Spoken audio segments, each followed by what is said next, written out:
There we go. All right, cool. Beautiful. All right, ladies and gentlemen, here we are. Hey. Yeah, cheers to finally doing this. Yeah, brother. So, welcome to Thicker Than Blood. It's a working title, but that's pretty much where we've landed so far. Thicker Than Blood. Thicker Than Blood.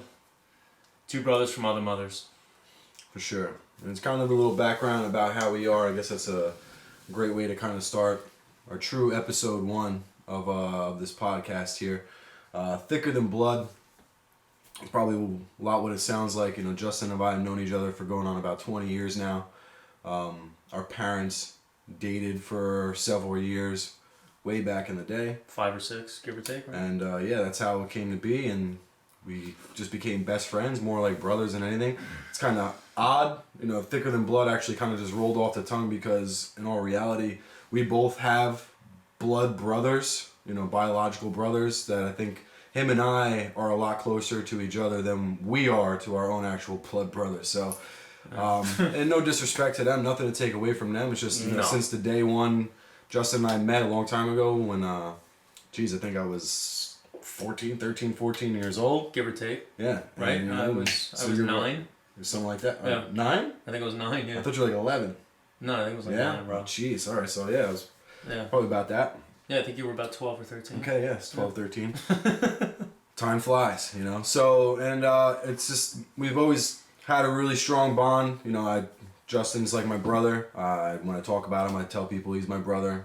People probably think I'm talking about my actual biological brother, but I'm always talking about him. Mm-hmm. And, you know, we talk every day about a huge range of things. I mean, it's just, the topics are really like no holds barred. We talk about everything from, you know, MMA to dating to movies, yeah. I mean, literally everything. Right.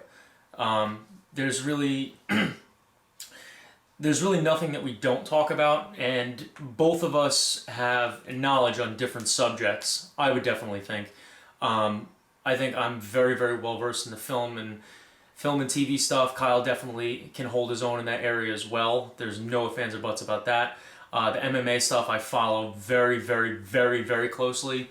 A lot of my friends come to me for the information about what's going on in the world of MMA. No, I don't do it, but I watch it and I love it. But yeah, we pretty much talk about everything, and like he said, speaking about dating and social media and everything that's going on in society nowadays, we talk about it and we pretty much joke about it, and that's pretty much what we do about everything, is we try and make a big fucking joke about it. Yeah, you know, we think we've been talking a lot about, you know, we love stand-up comedy and things like that, and we were talking a lot about doing it and trying to do it ourselves, and naturally we just kind of thought, hey, you know, we talk so much, why don't we put it out there for everybody else to kind of join in on the conversation? So that's where you guys come into play. So of course, anybody watching this or listening, like, comment, subscribe, all that good stuff. Please go in the comment section. We're not going to Rogan you and say we don't read the comments. I'll read every single comment, and give us ideas about what you want to hear. Argue with us. Talk. You know, we don't agree on everything, and that's, I think, where some of the best conversation comes in, and it's a respectful disagreement. But just kind of discuss what's what and what's going on. So without further ado, I think we could kind of just get right into some of the things that have been going on in the very recent past that we could discuss here. Like the one thing I was asking you before, if you heard about this, did you hear about this transgender cyclist? You didn't hear about it? I missed out on that shit. Oh my god. All right. So I've been waiting to hear about this. All right. So without getting too political about the whole thing, obviously, we don't want to go down that road because it could get pretty ugly. But we'll get there eventually. Don't worry. So I was reading today, I saw this article come out that a transgender cyclist won like a first place championship race, like, and it's a man who transgendered into a woman. Yeah. And it's becoming a huge thing that is, you know, we're seeing more and more again. And I don't know where the bias of the media is, because I see things on both sides kind of argue the comment for it. But my thought is, you know, it's we're seeing time and time again these males transitioning into a woman, then competing in women's sports and dominating, dude. There was this one guy, was this like rapper from England or something like that. I heard about this. He identified as a woman just to compete in the women's weightlifting, powerlifting. And he broke a world record. Dominated, like crushed the records instantly. And they had to afford him that award because he identified as a woman for those 15 minutes, I guess. And, you know, who's to say that he's not allowed to do that? But the thing is, I don't know who the people are arguing that they should allow this, because I'm yet to see a woman transition to a man. Because that don't fucking happen. And dominate a male sport. It doesn't happen. It doesn't. It's not going to happen. It doesn't happen, and it's not going to happen. And I've been seeing this shit with powerlifting constantly, and I don't remember the name of the organization. It's one of the bigger powerlifting organizations that's out there. They just banned it now completely. They actually put it into place where transgender. I don't know all the terms, but anything along those lines, men have to compete in men, women have to compete in women. Yeah. Okay? Biologically, you have to compete in whatever gender you were born. Whether you identify with something else or had surgery, you cannot, under any circumstances, cross over into a different gender category. Yeah. For the sheer fact of, like that one dude, he was a rapper. Yeah. I don't even think he was a professional powerlifter. No. I think it was like a Tuesday. And he just did it and broke a record. Yeah. Dude, the guy, the cyclist, the transgender cyclist, smashed the women's world record in the qualifier. Didn't even get to the fucking race. And he was torching the record books like it was nothing. And that guy, it's like I believe is like a doctor or professor of some sort. I can't remember the name. Rachel something is what they call themselves. Okay. Said on Twitter, arguing this, because the woman who placed third in this race said it wasn't fair. Said outright, like, I was the woman in third place and it's not fair. Like, and then you look at the picture of the podium, you have third place, second place, were two women, clear women. And in first place, you have whatever pronoun they describe themselves as standing in first place podium, like clearly a dude wearing like a women's leotard or whatever the fuck they wear. So it was kind of bizarre. And then that guy, the one who won, who was transitioning into a woman or has transitioned into a woman, said on their Twitter that there is no research that shows that a male athlete in transition has any advantage over a woman athlete. What research was this? They said there is no research that shows that a transitioning man to a woman has no advantage athletically over a born female athlete. Which is insane. It's insane because there is so much fucking research to support that. Well, it comes down to that. Like, why do we have a men's team and a women's team anyway? It's not because the men just didn't like the fucking women. No. And we're like, yo, don't come on our fucking field. No. You know? It's more so like, hey... From a competitive standpoint. We're going to polarize these fucking women. Yes. If they get on the field with us. Like, you can't keep up. Like, it's a different breed, you know? It is. And the thing that aggravates me about that, too, is, and I know a ton of women are going to obviously say, like, oh, well, you know, there's a ton of women athletes that are obviously much better than you. I'm not a fucking athlete. That's number one. All right? But if you take the best woman athlete in the world and put them against the best man athlete in the world in a given sport, okay, odds are the man is going to do better. Yeah. That's just how it is. For sure. Simone Biles is a perfect example, all right? She's... I don't even know how many fucking gold medals this girl has won in gymnastics. Like, it's insane. Incredible athlete. If you put her up against the top 5 male gymnasts on the planet, she might You think so? Be able to be. You don't think gymnastics is a little on the same playing field? Because it's not like a contact sport. That's what I thought. Yeah. Okay. Until I talked to Terrence. Okay, you know, my best friend, the acrobat, who could have went to the Olympics for gymnastics. Okay. Who is and was a professional gymnast and acrobat. He still is right now, and currently holds a Guinness Book of World Record for the most consecutive back handsprings. Currently holds that. Wow. Okay. Okay. He shattered the old one. It was like 32. He did like 70. Wow. Yeah, it was ridiculous. He even says this, and he's straight up about it. He has no reason to lie, and he believes that, and he loves Simone Biles. I mean, how could you not? I mean, she's fucking incredible. She's amazing. He even says, he goes, he even said, it's like, she'll destroy me. Yeah, not even amazing as a woman athlete, just as an athlete in general. Oh, in general. She's it's incredible. Incredibly what talented she can do. and gifted. Yeah. Especially for how young she is, too. For sure. So, but he even straight up said... How short she is. She's like fucking 4'8". Yeah, something like that, yeah. Tiny. But anyway. He even said, like, if you put her up against the top guys, because I was like, oh, wow, like, she could probably beat, like, something. He's like, she's amazing. Mm-hmm. But if you put her up against, like, the top 5, odds are they're probably going to beat her. Yeah. You know what I mean? Those 5 guys. Right. She might. Maybe she'll come in 4th. Mm-hmm. But the odds of her winning, yeah, and she's one of the best on the planet, no question about it, are very slim. Most of the best on the planet. And, I mean, listen, I'm sure there's, I mean, who's the other woman who was rated the greatest athlete of all time, female? Williams. Serena Tennis. Williams? Yes. Yeah. Amazing. Incredible. Yes. Jacked. You think Federer would smoke her? I don't know anything about tennis, so I can't say that. So that's why I'm saying that's another one that someone will probably bring up in conversation of like, oh, well, she's the best, and maybe she's better than the dude tennis player. I don't know who the best male tennis player is. Yeah. I know of her. Mm-hmm. That's it. But if you take all the athletes and put them into one pool, odds are the men will just do better. And I'm not saying that men are better by any means. Yeah. Because we're definitely fucking not. I think the problem is it's not you can't deal with the exception. You know, Serena Williams is the exception. Simone Biles is the exception. Yeah, you know, just like LeBron James is the exception when it comes to male athlete. Like freak, far few between. You know what I'm saying? Freak of nature. Right.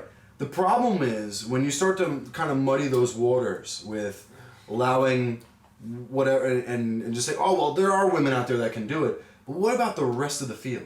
Yes. You just knocked down a whole branch of the women. Like, for instance, who placed 4th in that cyclist race that could have been on that podium had there not been a dude who turned into a girl. I do this because you'll never really be a girl. I don't, whatever the consensus as far as the media goes and all this other shit about what a girl is. Scientifically, you can have all the surgeries in the world, take all the pills you want in the world. You're never going to be what we define scientifically as a girl. You know? So, if it wasn't for a man transitioning into that girl, placing on the podium, you just took that podium away from a female that has to compete. That has to compete in that league. 100%. Why is this, if this man has transitioned into a woman, why is he no longer competing in the male? Because he identifies as a woman, so everything he does has to be like a woman? Yeah. And listen, I'm sure there's a lot of women that are that were in that race that totally believe that in all the transgender rights and this, that, and the other thing. But I can almost guarantee you, a lot of them are probably pretty fucking pissed. Be like, yo, like, what the hell? Especially because with something along those lines, I don't know how the whole thing with cyclists works when it comes to money. Right. But when there's money on the line, for sure, all that shit goes out the window. Absolutely. And people get fucking pissed about it, and I don't blame them at all. Right. Because, again, like you just said, do you see ever a woman turning into a man, transitioning into a man, and then competing against men? I've never heard of it. I don't think it's ever happened. And that's why I originally said I'm not sure where the media's bias lies, because I have a hard time thinking that there isn't a woman who transitions to a boy that isn't able to. Actually, I think there was a wrestler in Texas, if I remember correctly. I think there was a young girl who wants to be a boy. Like a professional wrestler? No, it's like high school level, but pretty high up in the ranks. And I'm pretty sure she wants to wrestle the boys and they won't let her.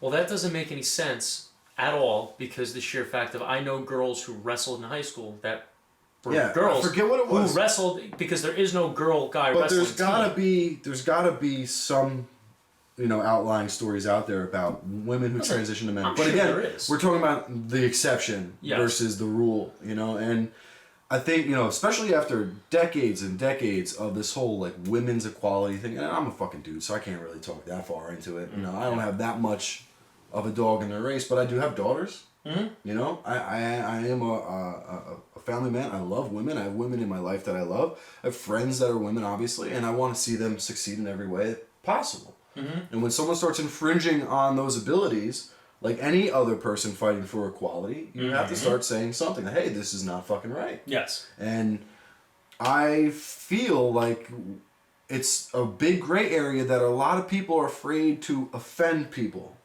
To say, hey, you're not allowed to fucking do this, regardless. You're taking away from who this was put here for, which in women's sports is for fucking women. Like, and to say, like, you know, to go back to my question real quick, to say, like, if this man transitioned to a woman, why can't he compete in men's sports anymore? And maybe their thing is, oh, well, I'm a woman now. Yeah, but you know what?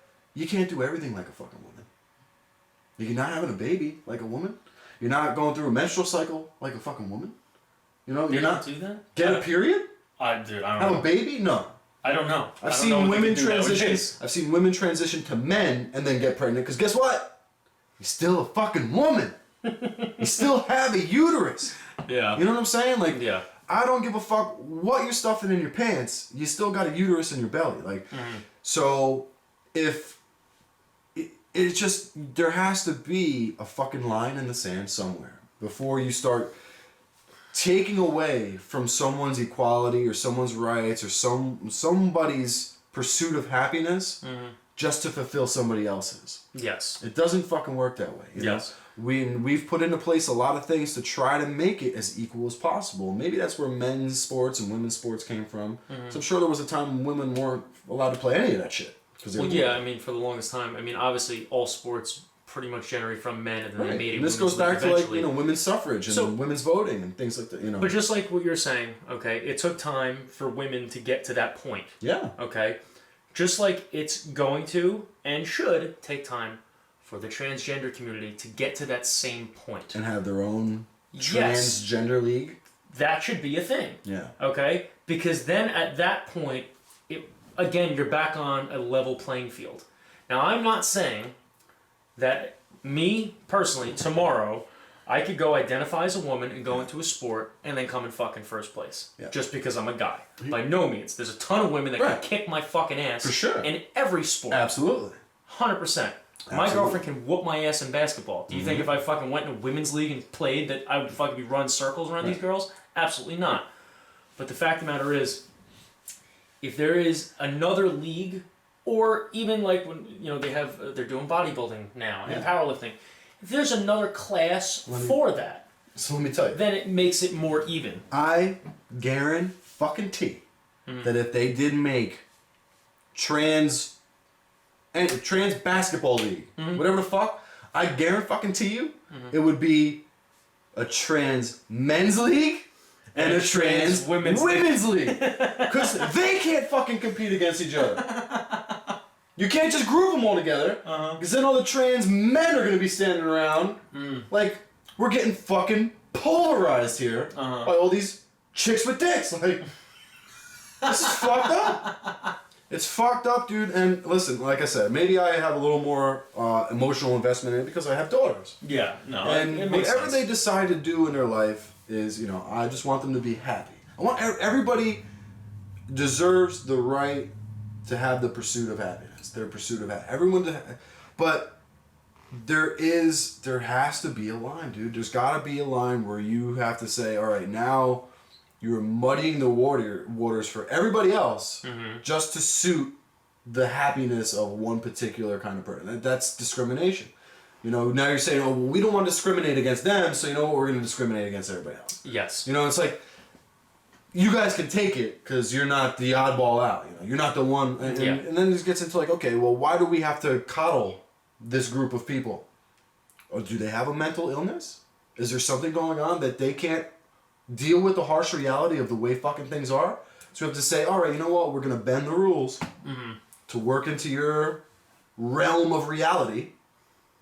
And now that it's just, and it's frustrating, you know, because I don't think there is a clear-cut definitive answer yet, because we're in the midst of it.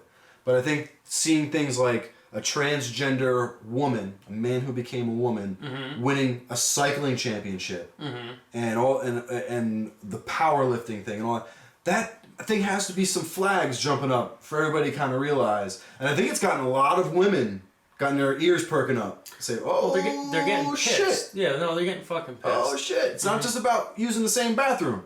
No. Not about just using the same bathroom. Like no. Especially in the situation like this. Now, listen, a bathroom ain't gonna affect you to an extent. But now there's money on the line. Yes. There's fame and there's fortune on the line. Livelihoods. This is when this shit gets to be totally different than the whole, like I said, like, oh, using the same bathroom or having a separate bathroom or whatever, a unisex bathroom, whatever you want to call it. This is when it changes. The second money gets involved, then it complicates it. For sure.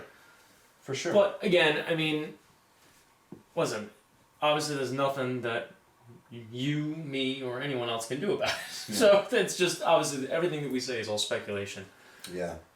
But I get what you're saying, especially considering that you do have daughters, and you don't want to see something possibly taken from them when they're, you know, they're just trying to do whatever it is they want to do and be happy. Yeah, and it's just, it's just really crazy, man. And I think, you know, it's more so, I don't know if it's like a thing about morals. It's like, you have to stick up for people when they need to be stuck up for. You know, if someone is being done wrong by, whether they're a trans person, a woman, a man, a minority, a this, a that, when you see something that's not right and it's wrong, you have to stand up for it. You know, and it's like,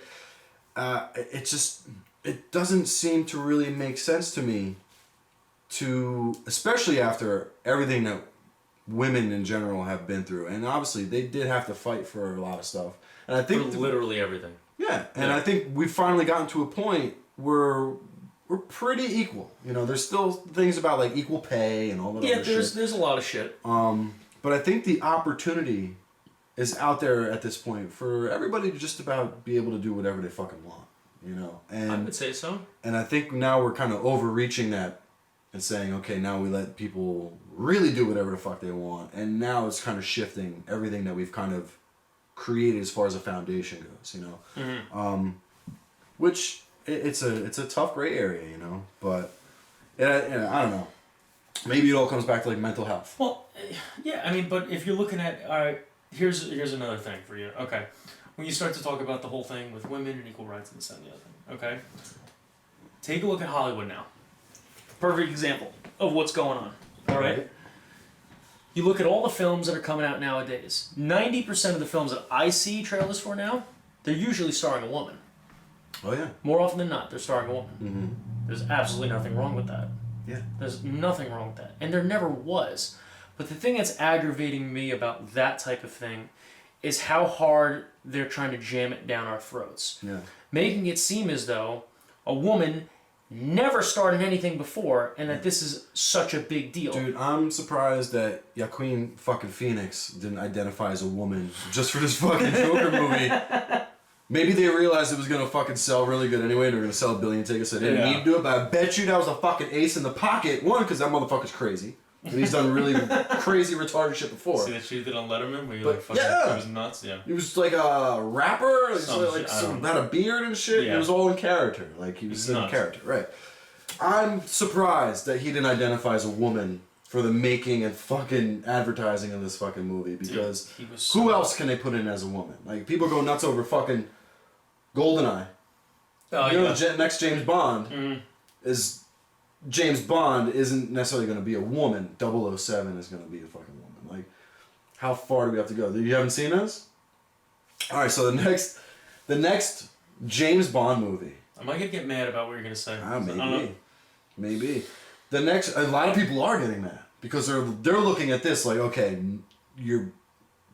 it's the straw that broke the camel's back. Like, okay, now you're fucking with one of the most iconic characters in film history, James Bond. Not even characters, playboys. Yes. Of all time. Yes. He's a dude. James Bond. The next James Bond movie, 007, is going to be a black woman. Why? As far as what I've read so far is James Bond is rogue or gone, and the agency brings on a new agent to replace him as Agent 007. So Agent 007 is no longer James Bond. Following? I'm following, I'm just angry. Now Agent 007 is this short little black woman who's now put out to find James Bond, who's played still by Daniel Craig. But so people are freaking the fuck out because now 007, they're starting to promote it as a new 007. So it's a black when woman. she... Pretty sure it's a black woman. So when she finds him, does this all go away and he becomes 007 again? I have no fucking idea. Okay, this is my fucking problem with that, okay? Yeah. No one ever said that a small black woman can't be a secret agent. Correct. Okay? Why does she have to be 007 when that is an established character from like 80 years ago? Why can't they just make something new? Yeah. And they have to fucking... And I'm going to tell you why. Because they have to piggyback off of this whole fucking thing because the money it brings in. For sure. If they create a new story about a woman secret agent, which I can already tell you that there is probably already books written about female secret agents that are out there that you and I don't know about. Right. The majority of people don't know about. But everyone knows about this fucking son of a bitch. Yeah. So they're going to use this to piggyback off that to make a female secret agent to make a lot of money. The bottom line is I don't know how comfortable I'm going to feel with a black woman going around fucking a bunch of dudes when she's undercover. It's going to be a little weird and gross. Yeah. That's number one. Number two, listen, this goes back to the athletic thing again. Anytime I see a movie with chicks beating up like 7 dudes in a fight scene at once, the odds of a man being able to do that are extremely slim. Yeah. But a 4'10" woman... Yeah, you're gonna be getting raped. I watch MMA, okay? Yeah. I watch some of the best female fighters on the planet fight all the time. Yep. Majority of them would straight up say, if I fought a dude in the same weight class as me, they'd fucking kill me. Yeah. And that's one dude. Yeah. This is one person. And then meanwhile, in movies like this, like the people that they're fighting, these henchmen, they're like trained assassin ninjas that they're just breaking necks and just snapping people's like legs off and shit. Yeah. And for some reason, like they're like superhuman as they're doing it. But meanwhile, they're just a normal person. Yeah. But back to what you were saying about the whole thing with the Joker. I haven't seen it yet. I know you've seen it. Yeah, so all I see is everything on fucking social media about how this is the greatest fucking movie of all time. And it's driving me fucking crazy because you've seen it. I haven't even seen it yet. I have seen it. I'm not going to spoil it. But Don't spoil it. I saw most of it. I saw most of it. I got distracted. I forgot about this. Yeah, Jiminy fucking Cricket on meth. Why don't you tell them? So, yeah. He knows the story. So, for you guys, I went to go see the fucking Joker, and I've kind of made a new thing. Like, I've never gone to the movies by myself before. I'm single. I have some free time on my hands when I don't have my kids, obviously. And I went to go see that last Avengers movie by myself, and it was an awesome experience. Went on my own time. Yeah. Okay. Sat by myself, had a great time on my own time. Didn't have to talk to anybody about it. Yada yada yada. So Joker comes out. That's how you know I'm gonna do the same fucking thing. It was awesome last time. Went to see Endgame. I had a great fucking time. And I go to see Joker. It's like 12:30 show, 1 o'clock, early. Early show. In the afternoon. Yeah. Mm-hmm. No one's gonna be there. I'm like, this is perfect. It's gonna be quiet. I got my seats right in the center. Dude, I walk into this fucking theater. I sit down. It's like previews are going. It's almost showtime. I sit down and I hear this fucking chirping from like the front of the fucking theater, and I'm like looking around. I'm like, this is a weird preview. Like, are they outside? They're not outside in the preview. Why is there a fucking cricket chirping? The preview goes away, gets black, and this thing is still just. And I'm like, no way. So I let it go. The next preview starts. I can't even watch 10 seconds into this fucking preview. Yeah. So I'm like, you know what? It's fucking slow. I got up. I went out to the front. I walked up to the people working. There was like 3 fucking kids. There's nobody in the theater. Nobody even getting popcorn. I'm like, listen, I'm gonna sound like a lunatic right now. Has anybody complained about a cricket in theater 1? Because I was sat down to watch a movie and it's losing his shit right now. So the guy like laughs at me. I'm like, come on, let's go. So we walk down there. Sure enough, walks in. He's like, holy crap. The fucking thing is like under the screen at the front of the theater. Walks up. As soon as we walk up, he lifts the curtain and the fucking thing stops. I'm like, oh, of course, you little shit. I go back down. I sit down. 20 minutes into the movie, this thing starts going nuts. Chirping. I'm looking around and people are like acting like they can't hear this shit. I'm like, is it just me? Dude, so I get up. Nothing really crazy's happening in the movie. It's kind of a slow start kind of deal. I get up and I walk over there to shut this fucking cricket up. It just shuts up. I get over there and I miss like this huge, I get back to it. I'm like, what the fuck just happened? Like, some crazy shit just happened. Shit is happening. I'm like, what the fuck is going? I'm like, oh my, like, all right. I'm not gonna let this ruin the fucking movie. It's still early. 15, 20 minutes go by. This fucking thing starts up again. I get up again. Fucking shut up the cricket. I'm crawling on my belly under the fucking screen, trying to find this fucking thing. I get up, sit down again.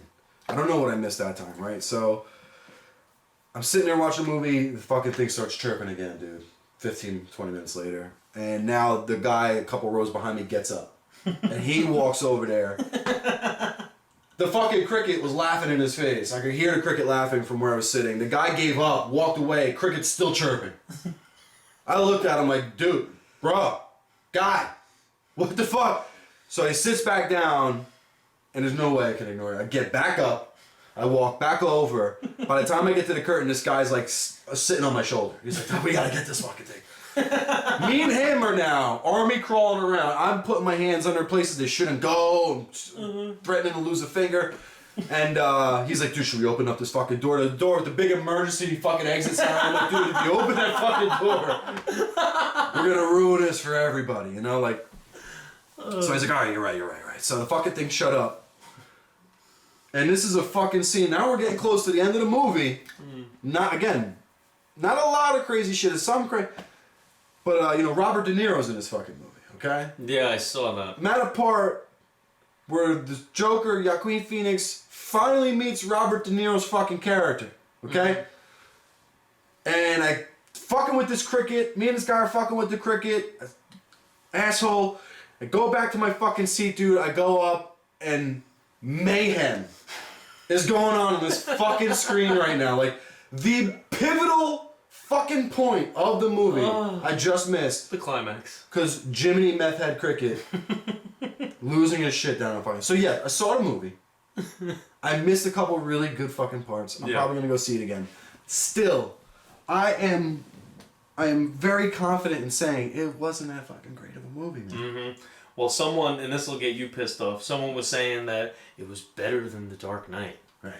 I don't know why people got this hard on for Heath Ledger trying to say he's not the best Joker. Yeah. Heath Ledger is the best Joker. There's no ifs, ands, or buts about it. I don't care that he died. It's sad that he died because he was so fucking good at that role. I saw someone today post on social media about it. It's the darkest, most insane, mind-fucking movie I've ever... I'm like, dude, what have you fucking watched? What have you watched? What else have you watched? One guy who said, I'm like, can you please explain to me why you think this movie was so great? Like, I thought it was good. I didn't think it was that great. What did he do? This guy says to me, it's actually the second movie I've only seen in the theaters. The first movie I ever saw in the theater was Bohemian Rhapsody. What? Bro, I gotta buy a new computer because I punched the fucking thing so I couldn't believe it. I did everything I could to search that guy's IP address to try to find out where he lived so I could light his house on fire and dance like the retarded Joker in the front and say, how fucking dark was that you at? Like, it was... everybody said, it's so dark. Yeah, I'm not making that up, dude. I wish I was I can't make that up. So I read it 10 times. Like, did he just say the first movie he's ever seen in the theaters was Bohemian Rhapsody, which is another movie that fucking... Wow. I didn't even watch it. I can't. Dude, Freddie Mercury is a fucking legend, dude. Mm-hmm. That guy is one of a kind. Movie sucked. Music was amazing. I love all their fucking music. I was dying to see that fucking movie. Mm-hmm. The guys from the band made the movie Mm-hmm. and made up like 50% of the shit in the movie. Like, it's not even real. I'm watching, I'm like, that doesn't seem right. I wasn't even alive when this. That doesn't seem right. That doesn't seem right. Like, so obviously I start fact checking this shit. I'm like, it's all made up. Like, you made up all of this shit. And I got people talking to me like, can you believe he did that? Like, You're like, I can't because he didn't do that. Fucking didn't do it. It's fit. Like, what? Anyway. Oh, so the fucking Joker thing, like, it was good. I don't think it was great. Yeah. I've seen much darker movies. Heath Ledger played a much darker character than Joaquin Phoenix. Joaquin Phoenix, no spoiler alerts, because I'm not going to spoil nothing. Well, don't spoil it for me either. No, and I don't want to do that. I think it's kind of obvious from some of the things, the trailers and stuff like that. Mm-hmm. Guy's got a little bit of like a mental fucking problem. He's got some mommy fucking issues. Mm-hmm. And he kind of snaps and does some bad shit that in total I don't think is as bad as one of the fucking things Heath Ledger did as a Joker. But it's the darkest movie ever. Bro, Heath Ledger did slammed a dude's head onto a pencil as a magic trick and then threatened to blow everybody up with grenades and shit. I mean, that, you know what I'm saying? Yeah. Blew up a fucking hospital. I could go on and on and on and on.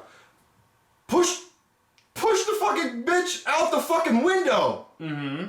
And I don't know how they survived that. Shouldn't have survived that. They were in a penthouse. Yeah. They were like fucking... A skyscraper. 800 stories up. I don't care how much armor you got on. He fell into a car. But don't worry. He had a flak jacket on. Dude, so it's okay. You're gonna flatten like putty in the sun. It would have like just... Yeah. He would have went through the car, through the fucking concrete, through the sewer, down to the core of the planet. Dude. At the fucking... At how high he was. 2 people fall from that height on top of a fucking taxi. You're standing on the sidewalk next to that taxi, you might die. You're dead. You're probably gonna die. Because the shrapnel from the car would explode out in every direction like bullets. Dude! And kill everything That's what I'm saying. in a 2-block radius. Dude, a finger's gonna pop off and kill you. You know what I'm saying? Like, you're gonna die standing next to that, let alone... But anyway, aside from all, the storyline, the background that Heath Ledger translated over to us about his scar, all the different stories that made you realize how psychotic this motherfucker was. Like, it was dark from the gate. Like, this motherfucker's not right. Killed everybody he hired to rob the bank in the opening scene of the movie. Which was fucking awesome. Incredible. You know what I'm saying? The motherfucker killed it and then killed himself. Literally, like, you know what I'm saying? And it really sucks, but he did such a great job. That fucking role almost practically took his life. They blamed that shit on him. Like, you know, they were doing that. They were blaming it on that. And the Olsen twins. Don't forget those Olsen twins. Got him hooked on them pills and all that shit. They don't want to talk about that. He was dating one of the Olsen twins. Mary Kate and Ashley Olsen. Yeah, bro. I didn't know that. Yeah, bro. I had no idea. He was dating one of them fucking girls. He was hanging out with them, and those girls were mad all kinds of fucked up. You know they're like billionaires now? And that's the thing. They got they got a lot of dough. Power, dude. They got a lot of dough. They got a lot of power. So much power you can kill a huge movie star, or at least be involved in it, and nobody even mentions your fucking name. It's really incredible. That's my first... I didn't even know he was dating one of them. Yeah. I didn't even know any of that. So anyhow, good movie. Not great. I don't fucking get it. Like, the hype is just unreal. I don't know where people have been for the past couple decades, the amount of movies that they've seen. So we're talking about hype and stuff like that. For sure. We'll bring up what I was talking to you about before, but then I said stop because I want to hear about it later. Yeah. Okay. Breaking Bad. You brought up Breaking Bad because you haven't seen it yet. You just started watching it. Which is perfect timing because El Camino just came out. Right. That's why I started watching it, because someone told me I should watch that, but I shouldn't watch it if I haven't watched the show. No, because it takes place literally, like, I think, minutes after the show ends. Oh, really? Okay, that's what I want to know. I didn't know if it was a prequel or a sequel. No, it's like right after. It's about the Jesse kid. Right after the show ends, right? Yes, it's about him. Now, the show, when I first watched it, I watched it after it was over. Okay, I didn't get on the hype train of when it came out. I saw everyone talking about it. Yeah, I always pass the hype train, dude. Yeah, and I was like, I get mad at it because I'm like, it probably fucking sucks. Me too. I've always liked Bryan Cranston, who plays the main character Heisenberg in the show. I just like him from Malcolm in the Middle. But that's why I like him, because he's fucking hilarious. Yeah. But then you take it back even further when he played Tim Whatley in Seinfeld. If you're a Seinfeld fan, he played the dentist. The dentist. It's fucking most incredible character Incredible, ever. Yeah. So seeing him transition from those type of roles, and he also had a side appearance in King of Queens. He played the neighbor. Yes! Doug's neighbor. Yes! Tim Saxky. Oh my god! Incredible. The fucking dog. The dog. That's my favorite. Stanley. Yes! Oh, dude, I was trying to think earlier today, like, where else do I know him from? Dude, probably my favorite fucking line is they come off of these really nice people and they say like, oh, we'll keep the dog down and this and that. And then in the middle of the night, Doug has to go back to the house, and it shows fucking Bryan Cranston like sitting at his desk, like just like ripping his hair out, and he's just like, he knocks on the door, and he's like, Tim, it's Doug from next door. I was like, oh, he's like, Doug Heffernan from oh yeah, come in. He's like, what can I do for you, Doug? He's just like, well, remember how he asked you about the dog that keeps barking? He's like, yeah, and? He's like, and you're just like, ow. He's like, he's doing it right now. He's like, oh my god, just Stanley! He just starts screaming at the fucking dog. Seeing him go from that to the character of Heisenberg was fucking unbelievable. Yeah. And I loved it. The show was fucking awesome. And I haven't watched El Camino yet. I heard it was really good. Okay. I gotta watch that next. The show was fucking awesome. And the thing that I really liked about the show, too, is it only took place over the course of, like, I think it was like 5 or 6 seasons. It only took place over the course of, like, 2 years. Right. That was it. Yeah. You know what I mean? I just noticed that because I'm on season 3. I'm, like, midway through season 3. And they were just talking about when they bought the RV. It was like 6 months ago, right? Not even, right? It was like, God, I was like 2 months ago, 3 months ago or something. I was like, what? Yeah. Holy shit. And you're 3 seasons in. 3 seasons in. Yeah. So it's like, you know. Yeah. So that's the other thing I really liked about it. The kid who plays Jesse, which I'm drawing a fucking blank of what his name is. Aaron Paul? Aaron Paul. Perfect, yes. I've only seen him in one other thing before that. Mm-hmm. He was a cameo appearance, and you're gonna fucking ready? Here we go. In Van Wilder. Remember that movie? Yeah. Okay. In the beginning of the movie, all right, when the dad goes to the college, right, he's like, I'm looking for my son, Van Wilder. He goes, where can I find him? He goes, in the Guinness Book of World fucking Records, man. He's the raddest dude alive. That's Aaron Paul. Really? Yes. Wow. That is him. Alright, so he was an actor before the show, because I'm watching this show and I'm like, dude, this guy's either a great actor or they pulled him out of fucking rehab to do this role. No, he's good. Shit. He's very good. And he did another show. He's a great drug addict. He plays a great drug addict. Plays a great fucking junkie. Great. He was awesome. Pretty good. You'll see in the way his character develops as the series goes is so good. Especially towards the end. Right. It is fucking outstanding. Everyone's seen the show. I'm not going to blow it for you. But you'll get there. And then we'll talk about El Camino, because I haven't watched it yet. Okay. If anything, we should probably just watch it together when you're done. Yeah. So we'll do that. Be done soon. Yeah. Okay. When you're done with that, then we'll watch El Camino. Yeah. The show is fucking amazing. Bryan Cranston is fucking awesome. And then the thing that's awesome about that is Bryan Cranston got into the writing scene, from what I know, somewhat after that, and came out with that other show on Amazon Prime that I fucking love. I don't think you watched it yet, Sneaky Pete. I have not. Bryan Cranston wrote that with David Shore, who was another guy who I fucking want to blow because he's the fucking best writer ever. Really? He's the guy who wrote House. Okay. No, with Hugh Laurie. Favorite show, yeah. Yes. And he also wrote The Good Doctor. Incredible fucking show. That's also David Shore. One of my favorite shows. That's also David Shore. Okay. Same guy. So him and Cranston... Gonna blow this guy too. Yes. Double blowjob. Let's do it together. Yes. He fucking wrote the show with Bryan Cranston, Sneaky Pete, starring Giovanni Ribisi, who is another guy who's completely fucking underrated, who's an incredible actor, who was in Boiler Room with Vin Diesel. Did you ever see that? No. It was like a stock, like fucking scam movie. Really good. Yeah. But he was also, really good. remember Friends? Be careful saying that. The show Friends? Yeah. Yes. Remember Phoebe's half brother? Yes, I think so. Okay. She has. Remember how Phoebe has triplets? I think so. Okay. Well, she has her half brother's triplets. Her half brother was Giovanni Ribisi, Okay. who was really fucking young back then. Okay. But he was hysterical. All right. He was in a ton of shit.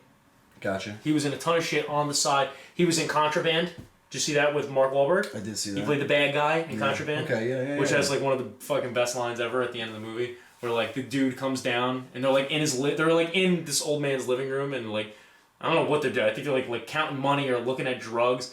And he's like, "What the fuck are you doing over there?" He's like, "Go to bed, old man." He just totally shut the fuck up, leave us alone. Fucking incredible. What the fuck? But he is fucking awesome. That show's awesome.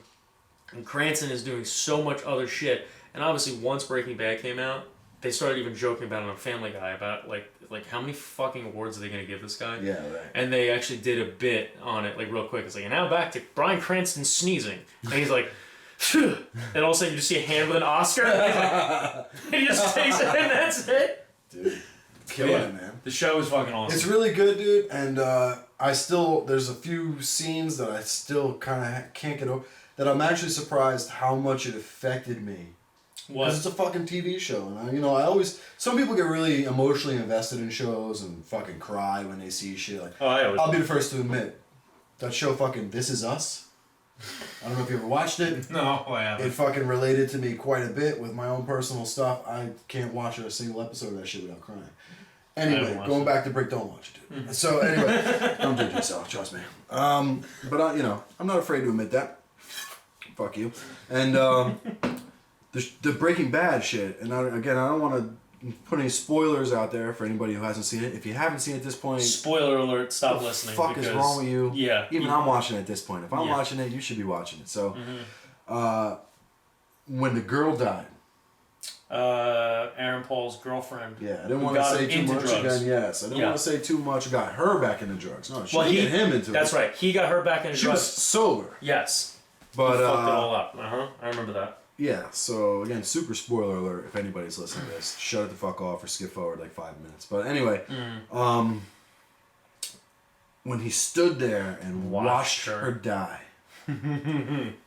it fucking hurt. And then to see him stand there and cry while he was doing it was like painful to watch. Dude, it was like stuck with me, man. I don't know why so much, but like, that was one point in the show where I realized, like, holy shit, this is a great fucking show. Because I realized how it was affecting me watching it. Like, and you start forgetting that it's a show, that it's fake, that it's pretend.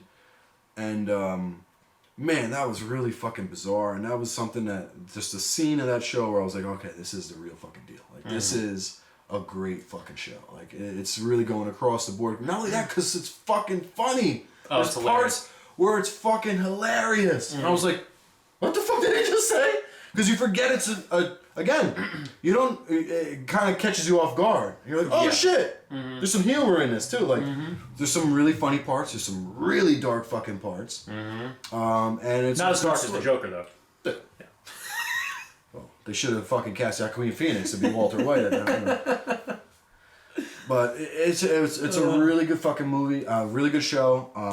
I'm glad I finally started watching it. And what'd you say? It was like 5 or 6 seasons. So I'm about halfway through. 5 or 6, I think. Yeah. So I'm about halfway through.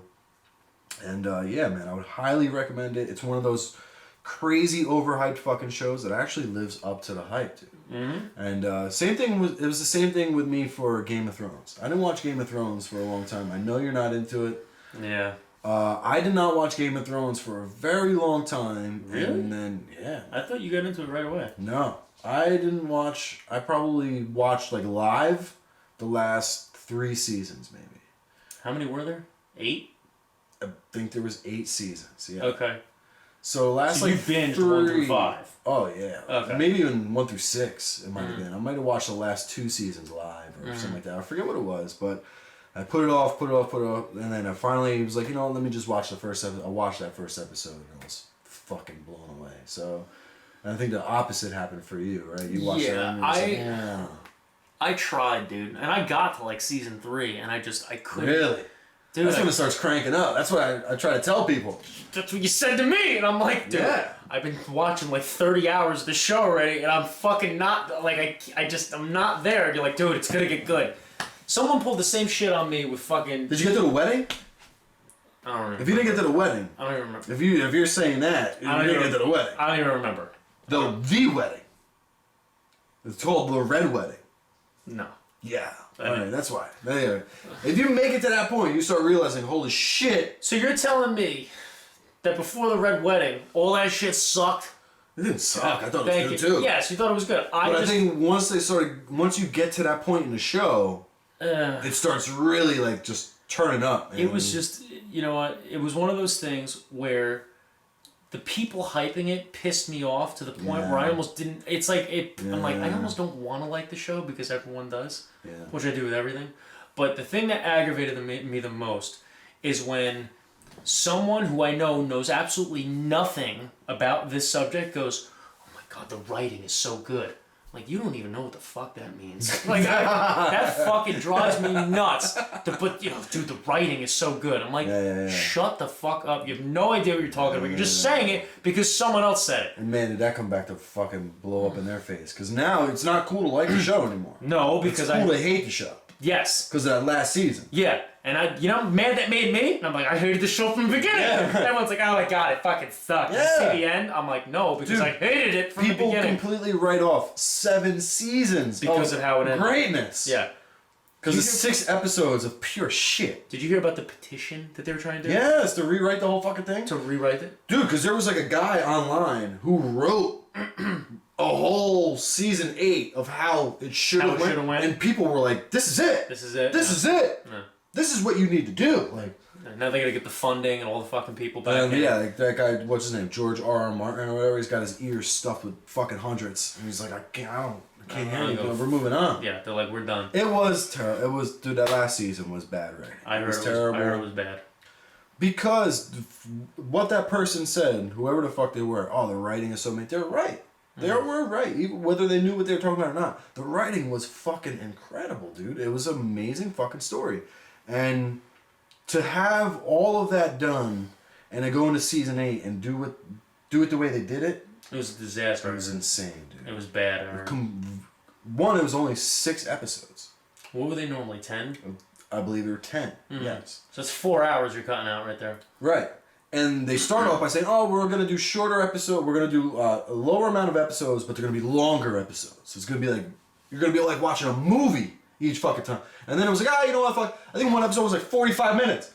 Oh, dude. So they totally abandoned everything. Dude, they just fucking, you know what, like, we're sick of writing this shit. Like, just, fucking kill everybody. Like, just let the dragon go ape shit over the whole fucking... Just let the dragon eat everybody. Let the dragon set everything on fire, fuck this shit, stab each other in the stomachs, and fucking roll credits. We're out of here. Like, it was insane, dude. It was a piss poor fucking way to show everybody that you're sick of writing the shit, you're sick of filming it, you made enough money so you don't care anymore, and what are we doing next kind of deal. Like, so much shit. And the thing is, like, you go through 7 seasons of character development and building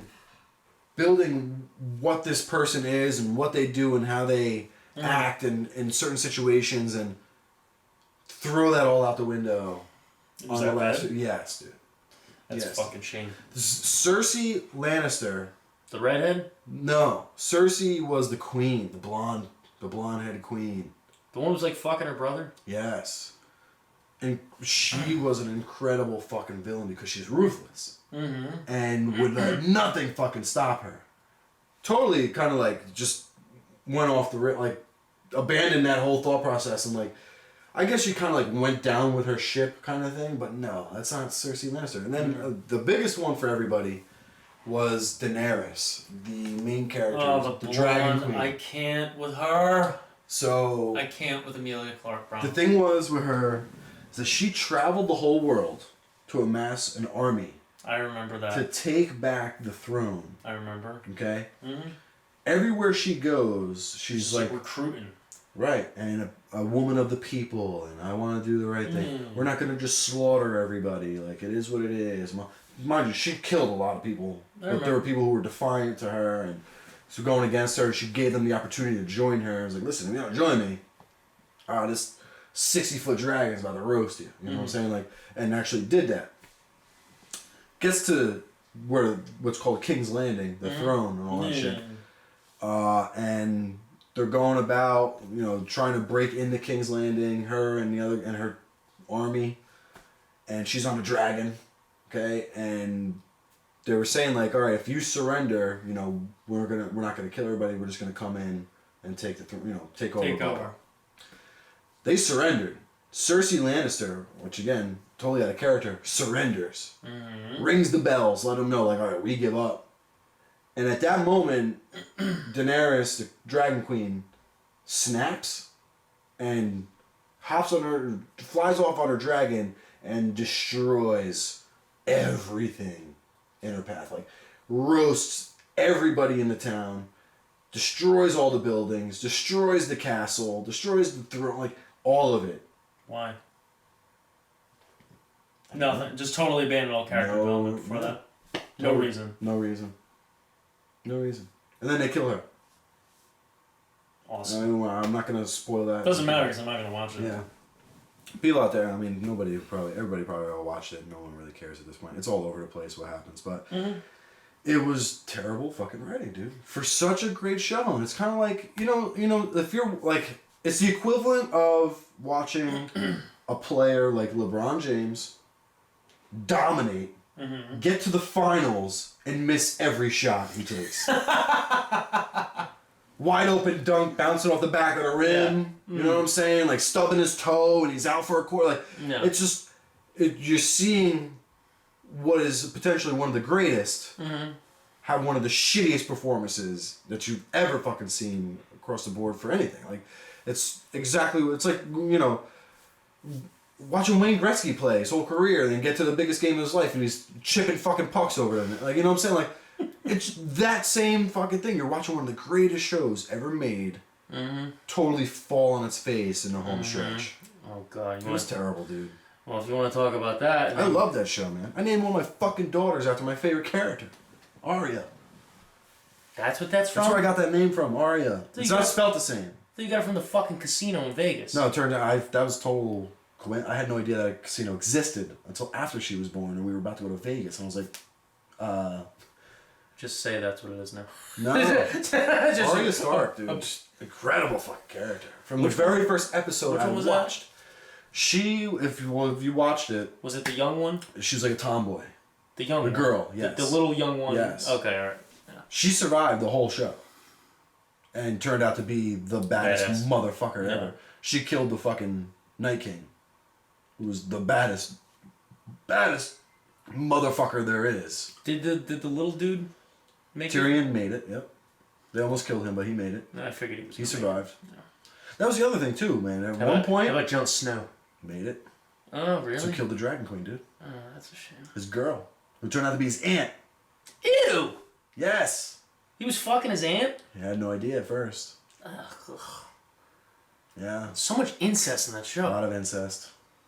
A lot of floppy dicks in that show too, man. Dude, a lot of floppy fucking believe dicks. me when I tell you this, that was one of the things where I was getting so aggravated about. That fucking guy who gets his wang cut off eventually. What was his name?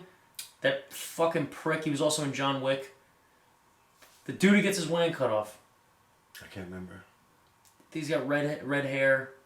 I'm not sure. Oh, Theon Greyjoy. I couldn't, dude. I saw that guy's dick more than I've seen my own. John Wick, that's right. That drove me nuts. I'm like, I can't with this dude. Like, every fucking scene is just his fucking wang just banging between his legs. I'm like, I can't with this shit. Well, his character was also like known for having like a fucking an elephant trunk in his pants as well. That's why they cut his wang off. Yeah. Ramsay. That was sick. Again, you want to talk about dark? Yeah, that was fucking... You want to talk about dark? Yeah. Watch all the scenes of Theon Greyjoy being held captive and tortured. Wow. That is fucking dark, bro. Which brings me to this. You want to talk about some sick shit? I had a movie night the other night, horror movie night. I usually stick at one genre and then go with it. Watch like 3 or 4 movies. Okay. So I watched a horror movie series called I Spit on Your Grave. Oh, fuck, I know this one. Did you watch that? This one. I didn't know it was a fucking series. There's 3 of them. What more could she do? Which one did I watch? I watched the first one? In the Woods. Spoiler alert, this is gonna get graphic. Jesus Christ. The one, well, there's like the one guy with the 5 birds, dudes. with his eyes. Yes, that's the first one. Oh my god, there's more? Oh, and it's so much worse. Is this on Netflix?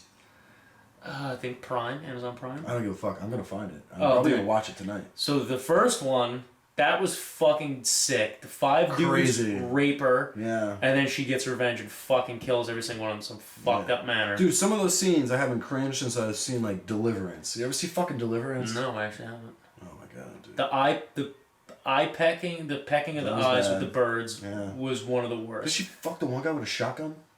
Yes, the sheriff.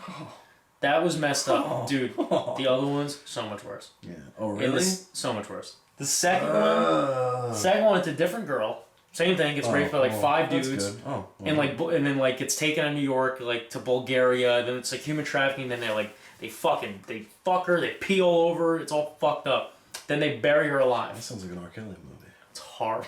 An R. Kelly movie in Bulgaria. Yeah. They bury her alive in a trunk, and somehow, where they bury her, they bury it, and they dig, and it turns out that where they buried her, there's actually a cave underneath, so she falls through the ground further, and then survives. Okay, I'm still interested. She drowns a guy in diarrhea. What? Dude. Wait, what? What? What? What? Dude, she drowns a dude in diarrhea. Okay, first... Kind of badass. She, like, drugs him, and then he runs into the bathroom at a club. She, like, spikes his drink, and then he drinks it, and he's like, oh, God. Goes to the bathroom, and then she like, hits him with, like, a crowbar. Okay. And, like, fucks him up. And then he's like, oh, we killed you. And he's like all fucked up. So then she starts sticking his head in the toilet, giving him like a swirly, like filled with piss and vomit and something.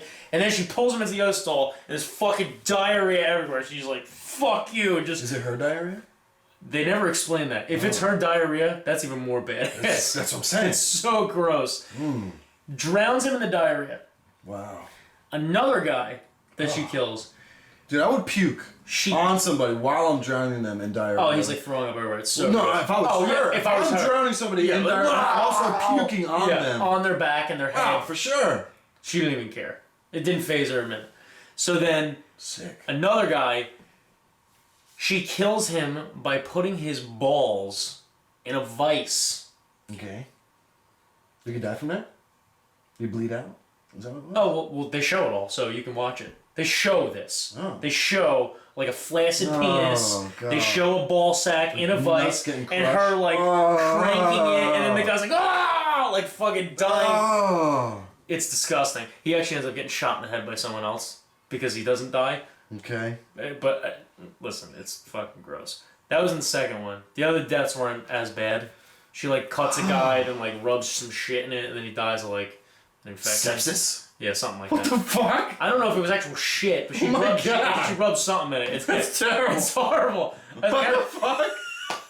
What the fuck? That's like the worst death of all of them. Like, it's terrible. Oh my god. She just cuts him and then rubs some shit in it. Yeah, see you later. Yeah, see, that was it. That's how she killed him. Was he like chained to something? Oh yeah. Oh okay. Yeah. I was gonna say, he was just like, I'm good. I'll be alright. I'll be alright. I'll make it. Fucking cut me. Put a paper cut. Neosporin. But worse than that.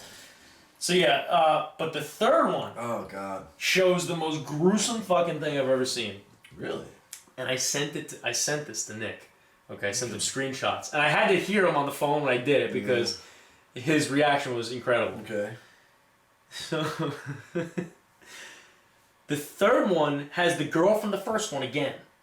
It's like the aftermath of like how she's dealing with life and all this stuff. Ooh. She like hates men, obviously. Why? Why? What? She got raped by 5 of them at once. Jesus. Get over it. Not all like that.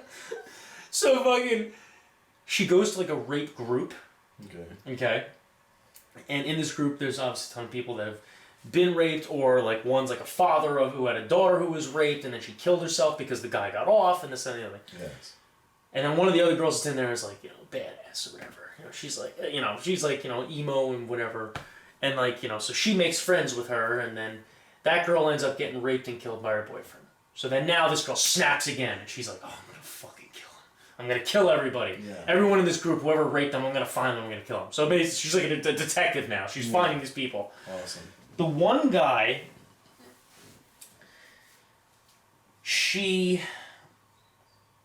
this is the boyfriend who killed the friend, okay? She, like, lures him out of a club. She, like, goes to the club, and she's, like, crazy. She's like, yeah, like, eyes wide open, like, I'm gonna fucking kill this guy. Dresses, like, kind of slutty or whatever. And then, like, eyes up this guy, and this guy's like, oh, yeah. He sees her, she's fucking hot. Follows her outside. And then he's just like, yo, I saw you looking at me. And then, like, starts, like, hitting on her, but then being really aggressive. And she's like, right. I don't want anything to do with you.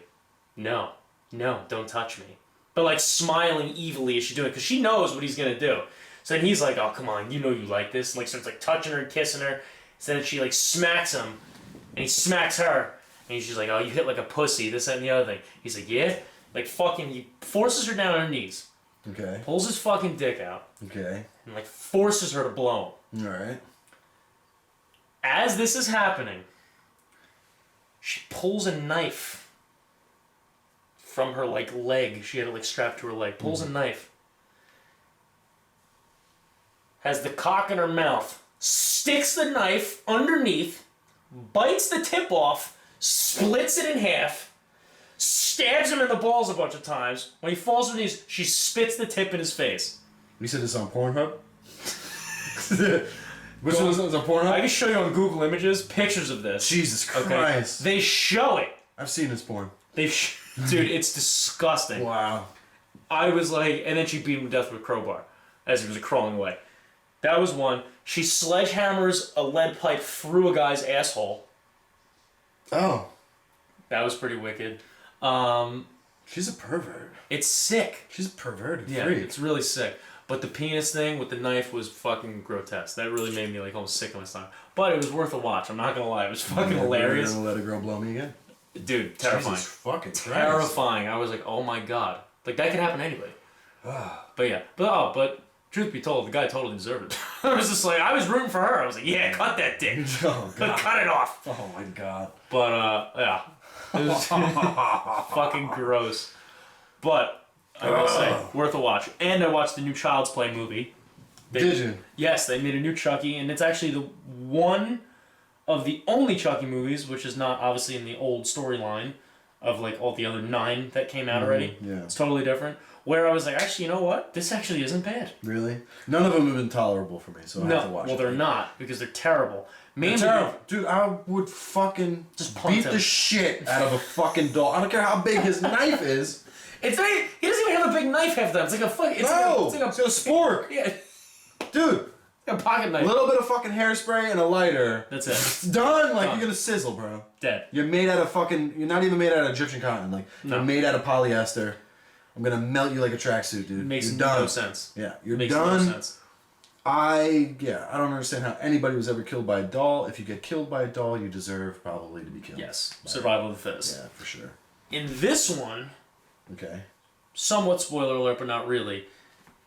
Yeah, don't spoil too much. I'm not gonna spoil it. He's not some fucking dude with a voodoo thing trapped in a doll. That's what the original was. Right. Yeah. It's a doll with an AI chip in it, an artificial intelligence chip. Okay, that's made by some big ass company. Yeah. But this one specifically, the safety protocols were. I think you're losing me. Were disabled. This is totally just pissing me off. It's really not bad. Really? It's really not bad, because the reason why he starts to kill is actually pretty damn good. Okay. Okay?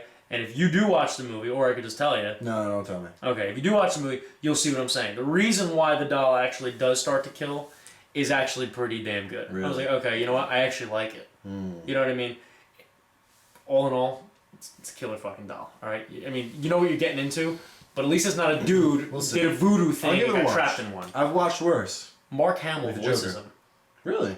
Yes. Who voiced the animated Joker? The Joker. Yes. Correct. I'd probably still place his Joker over Joaquin Phoenix's Joker. Dude, in all reality, in live action Jokers, Joaquin Phoenix is like, I think he's number 3 on my fucking list. You think Jack's better? Yes. Dude, Jack Nicholson. Oh, he was aside from too. the original Batman TV show, which that Joker was also fucking awesome. Dude, you gotta understand the era of that show was shot. Yeah, okay. So you have to look at every character. So yeah, I get it, but that Joker I thought was pretty fucking cool too. He was a little crazy. Yeah. But Nicholson's Joker, dude, set the bar Yes. for what we know today as the Joker. Well, me personally, Sick fuck. Which I was thinking, I hate to cut you off. Yeah. And I was saying the person I was talking to earlier today about that movie, The Joker, and I was starting to say, like, you know what, I can kind of have an appreciation for a Joker origin story. We already got a Joker origin. Fucking Batman, dude. Jack Nicholson's Batman was an origin story within the fucking Batman movie. Mm-hmm. We saw how that whole character was fucking created. And I liked how they kind of stemmed it back to he killed his parents. Yes. That was good. Granted, I don't think that's how it went at all in the comics. Right. Ever. But Well, someone else was trying to say it's not how it ever went. No, It's always Joe Schmo. Yeah. I forget his fucking name in the comics, but I don't remember some either. fucking guy it might have been Joe something. Just some fucking robber or whatever. That was just random. right. It was a Random act thing. of fucking violence. Listen, I'll be the first one to say, and most people think I'm fucking crazy. I think Keaton is my favorite Batman. For sure. My favorite, by far. Christian Bale is close, dude. But Keaton was just, come on. Christian you know what it Bale is? was good. Michael Keaton is a better Bruce Wayne. That's what 100%. Michael Keaton is the best Bruce Wayne ever. Mm-hmm. Batman, maybe. It's tough because of technology. Well, It's I mean, way look different. at the time. You know what That's I the mean? thing, it's different. And look at how Hollywood is nowadays. No one is playing a superhero without going through a physical transformation. Right. He didn't have to do that in 1990. No. It's Michael Keaton. First of all, he was a fucking comedic actor before he even did that. For sure. That's why when they casted him, they were just like, "Are you fucking kidding me, Michael Keaton?" Dude, it must have been so hard wearing that fucking suit. That whole headpiece was like shoulders and He neck. couldn't turn his head. Dude, So it was like this. like this. Yeah, it was badass. Kind of how I'm moving right now because my neck is so fucking your neck is stiff. fucked up. But no, Keaton was an incredible Bruce Wayne, which that movie, the original Batman movie, I think was more Bruce Wayne than there was Batman in that fucking thing. There was a lot of Bruce Wayne in that fucking movie. Yeah. But but that's the thing. Like again, going back to like an origin story, Nicholson showed us an origin story for Joker. Okay, which also brought up another thing that I was talking to somebody else about when they were talking about who the best Joker is, and I'm like, you got first of all, the first thing you have to understand is that the Joaquin Phoenix Joker is none of the Jokers we've ever seen before. No. Even like character-wise, the Joker that Heath Ledger plays is not the same person, same character as Joaquin Phoenix's Joker, just because of the age. I think his name is Joaquin. Joaquin. I think it's Joaquin. Joaquin. I don't give a fuck what his name is. Fucking River Phoenix's little brother. That's how I know him. River Phoenix's little brother. So the Gladiator, motherfucker. Yeah. Commodus. Yeah. So whatever the fuck his name is, that character, that movie takes place, I think, in the 80s, like early 80s, mid 80s, or something like that. Maybe even the 70s. The new Joker. Okay. That just came out. And Phoenix is in his mid to late 40s, if not 50s. Yeah, the age thing really fucks you up. It shows Bruce Wayne in that movie. He approaches Bruce Wayne as an 8 or 9 year old whenever his parents were killed. I think he was 8 or 9 years old. I think it was something like that. Yeah. He approaches him, sees him in person. You see Bruce Wayne's parents get killed in that movie as well. Oh, really? Yeah. They show all that. Damn, man. Now I really want to watch it. Just to see that. Yeah. It pulls it all together, you know? And the thing is, there's no possible way for Phoenix's Joker character to be the Joker we all know that eventually comes face to face with Batman. Because the Joker we've ever seen is not 70 or 80 years old. Because Batman, by the time Bruce Wayne becomes Batman, he's got to be in his, late 20s, early 30s? Late 20s, early 30s, Right. easily. So at least, I would say 20 years has gone by since his parents have died. So he's 60. So the Joker would be At 60. least. At least 65. You're trying to tell me Heath Ledger was 65 years old? Yeah. No. I think that this new movie, The Joker, is an origin story for the inspiration of the Joker character. Yes. And I think that's what they're showing you, because you'll see in the trailer how he's standing there and a taxi drives by and a guy's wearing a clown mask and is looking at Phoenix, and Phoenix is looking at him like smiling. Mm-hmm. And that's showing you that he's getting the thought, like he's created a character now that people are symbolizing with. Mm-hmm. And creates the chaos that brings on that character that we know of as the Joker. So I can't even really say it's an origin story for our Joker. It's the Joker we know. It's an origin story of the persona. It's like an origin story, for the birth of the idea of the Joker. Okay, that makes more sense. You know, like, so I can't say that he is the best Joker, because he's not the Joker. Mm-hmm. Even though he says, "Call me Joker." You know, like when he goes on the one TV show and tells him, Robert De Niro, "Hey, call me Joker." Mm. But I think that's the birth of that idea. Yeah. Not the Joker that eventually we see fight Batman. Mm-hmm. You know what I'm saying? That guy couldn't fight Batman. You know what I'm saying? Like, even though the Joker's never been a muscular, physical guy, right? He's always getting his ass whooped and running away and doing this. He can always take a beating. Oh yeah. He's also like a mastermind when it comes to planning and doing things like that. Mm-hmm. Joaquin Phoenix is not that. Not that. No. Yeah. So I can't. That's just going back to what we were talking about before. I'm having a very hard time even ranking him in the Jokers that we know, that we've come to love, because I don't feel he's that same character. You know, like, he is completely a different character. He's set a different tone, and that's pretty much where I come to. And I don't think a lot of people are realizing that either. I don't think a lot of people are putting that together. The only thing that's kind of conflicted with me with that is that original Batman movie with Michael Keaton and Jack Nicholson, because that movie is in the 80s. Yes.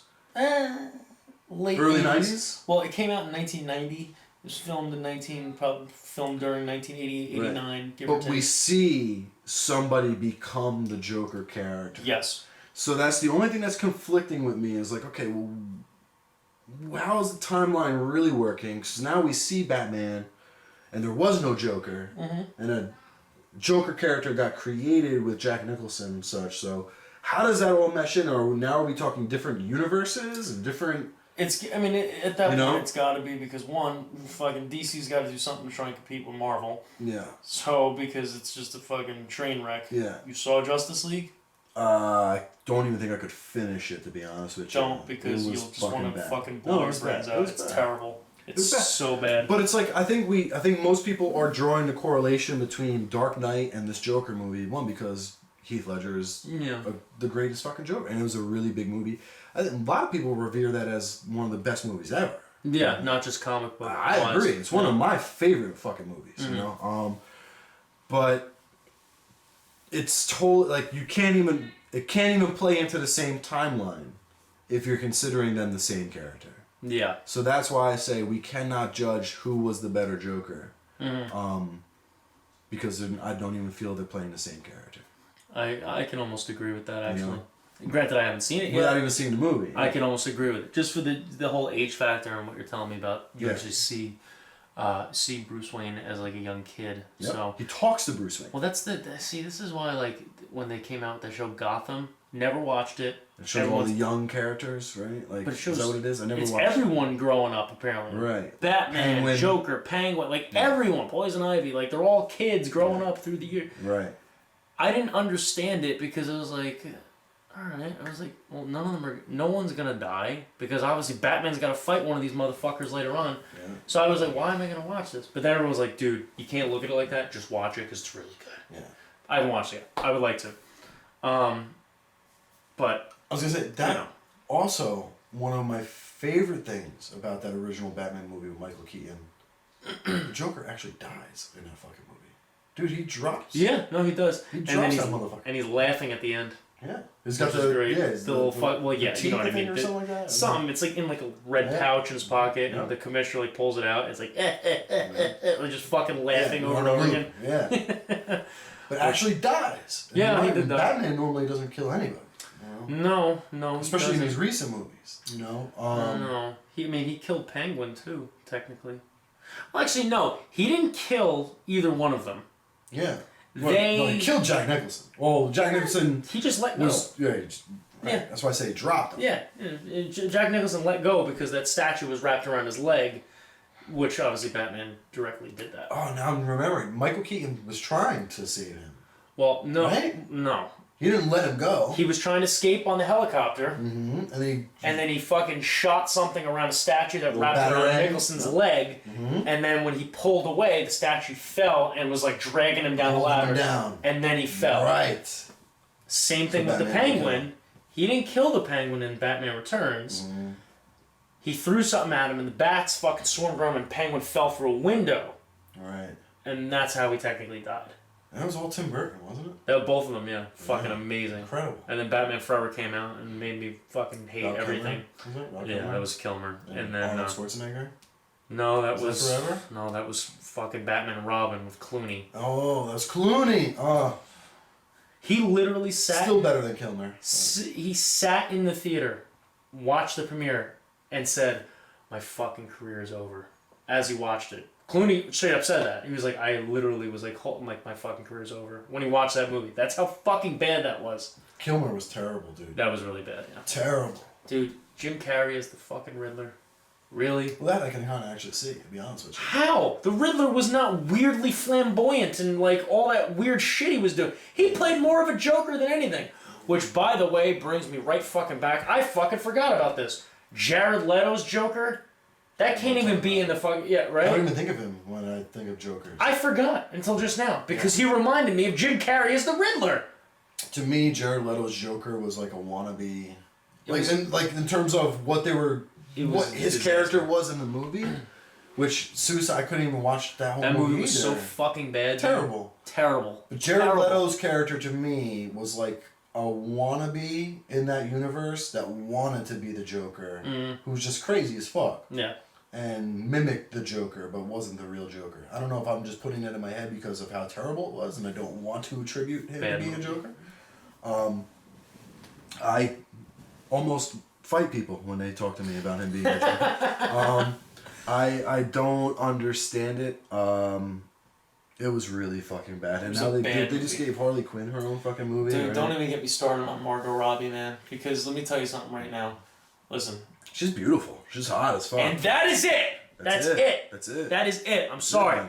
She did a good character in The Wolf of Wall Street. She played that fucking, Long Island, very, sexy fucking gold-digging woman or whatever. Was that her in the new Tarantino movie?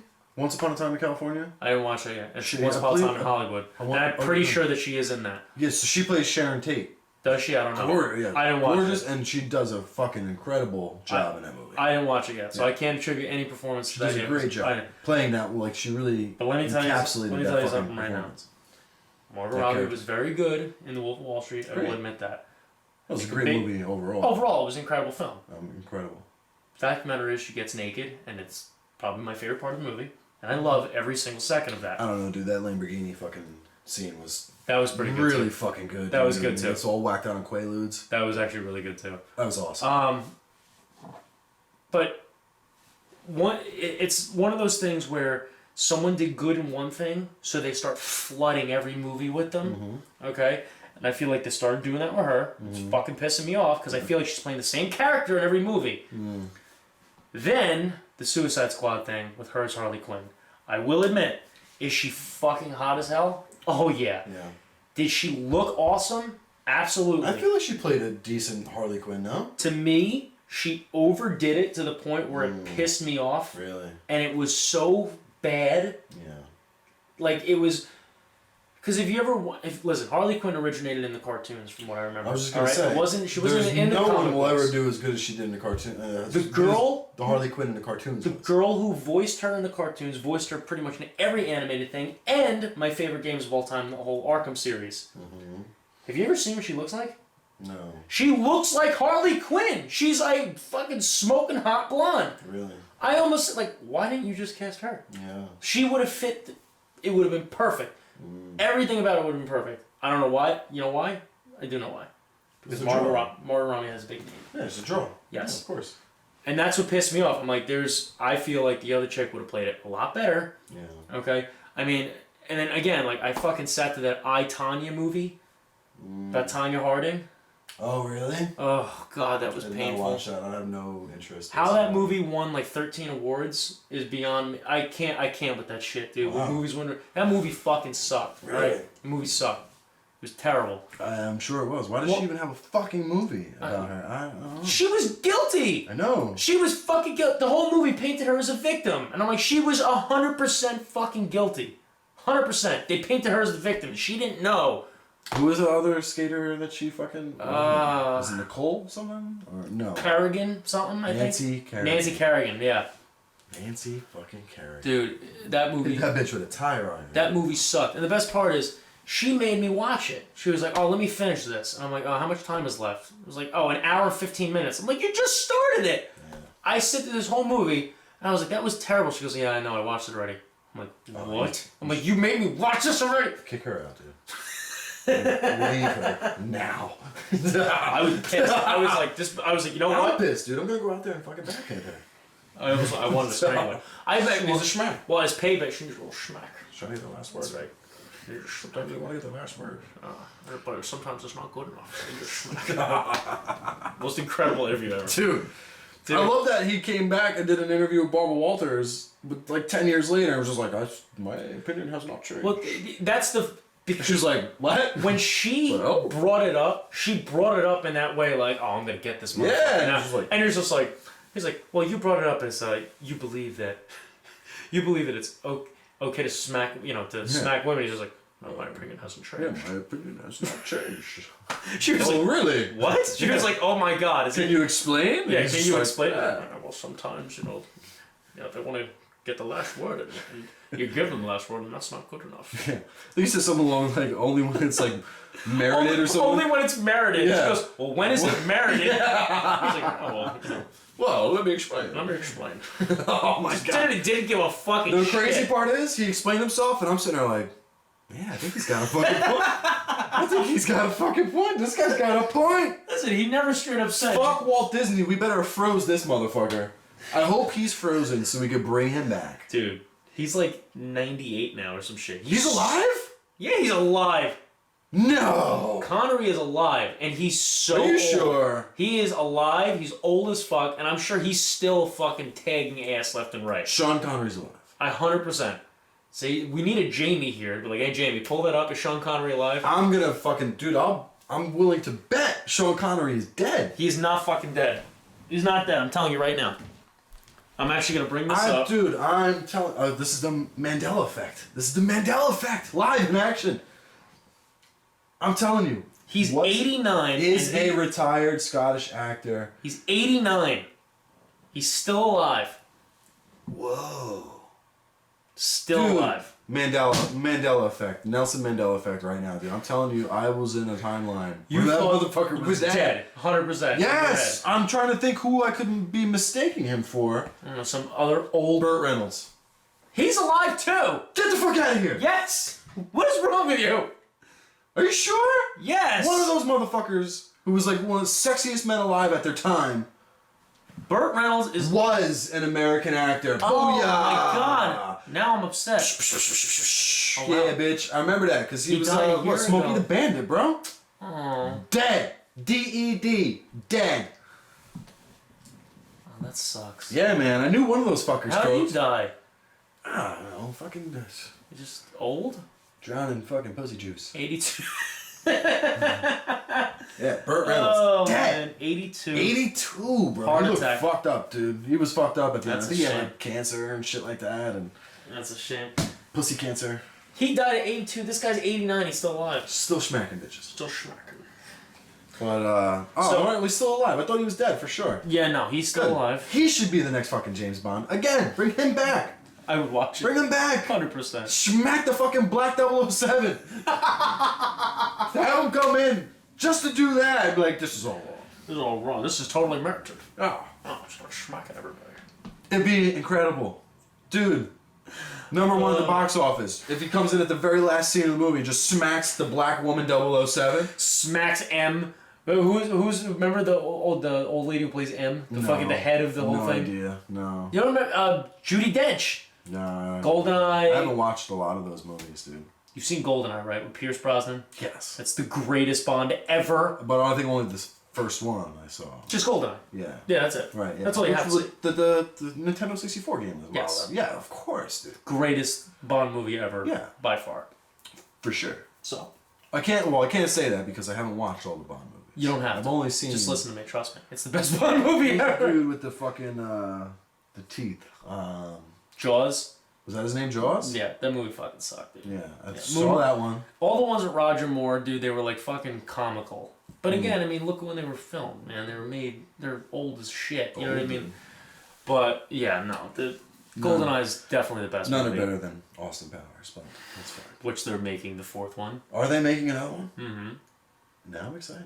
I'm very excited. I wish they would bring back Elizabeth Hurley. Which, by the way... Still smoking hot. Oh my god. Smoking. She looks younger than everything on my fucking Google newsfeed of news. It's like, oh, Elizabeth Hurley shows off bikini body again. Yeah. I'm like, oh, really? Dude, her fucking Instagram is like all fucking her smoking. And yes. She's smoking 54. Hot. Who is she married to? Is she single? I think she's single. Really? If this podcast gets big enough. So there's a chance.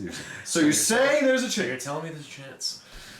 More like 1 in a million. Yeah. So you're telling me there's a chance. 1 in a million is actually great chances. That's actually better than the lottery. 1 in a million is great fucking chances. Pretty good odds. There's what, 7 billion people? Let's cut those in half for women. 3.5 billion give or take people. There's more women than men, so it's probably like 4 to 4.5 billion women. Is it really? Yeah. Where are you getting that stat from? My head. I was like, you just made that up. No, I just read that I'm pretty sure there is more women than there is men. Yeah. So there's a chance. 1 in a million. It's not bad chances. I'll take it. Not a bad chance. I'll take it. Listen, I've come to the conclusion that like celebrity girls and women, or even celebrities in general, are not as far off out of reach as most people think. As unattainable? Yes. Like. How so? They're fucking people. There's normal people. Like, well, celebrities, so people have this god complex about celebrities. Yes. They are up on the top of Mount Olympus. We can't reach them. We can only see them on this box that illuminates light in our fucking living room. Like, that's why when people see celebrities in public, they freak the fuck out. Like, starstruck. Oh my god, you're real. Oh my god. I can touch you. Yeah. Wow. You know, and then you get tackled. Yeah, you try to touch them, then you're arrested.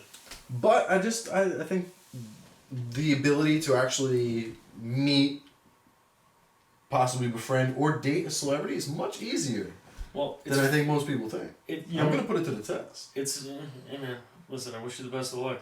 Yeah, J-Lo, watch out. Funny. Oh, she's known for like... Listen, if I'm not starting at J-Lo. Come on. Dude, just become a backup dancer. Your chances just go up tenfold. She's about to marry A-Rod. Alex Rodriguez. Really? Yeah. He's such a fucking weirdo, dude. He's so fucking weird. Wasn't Rogan talking about that too? He was just like, dude, that guy's dick must be down to his kneecaps. Dude, well, Rogan had on the guy that made the documentary called, like, I forget what it's fucking called. What? It's a documentary, like slow pitch or some shit. I forget what it is. It's about all the steroids. Oh, like the whole steroid scandal and shit like that all got blown up because of A-Rod. Nowitzki. Wasn't it Nowitzki on there? I don't know. Well, Jeff Nowitzki is the guy who does all the USADA testing. He's like, I think, the president of USADA, who's the company that came in to do all the drug testing for UFC. Okay.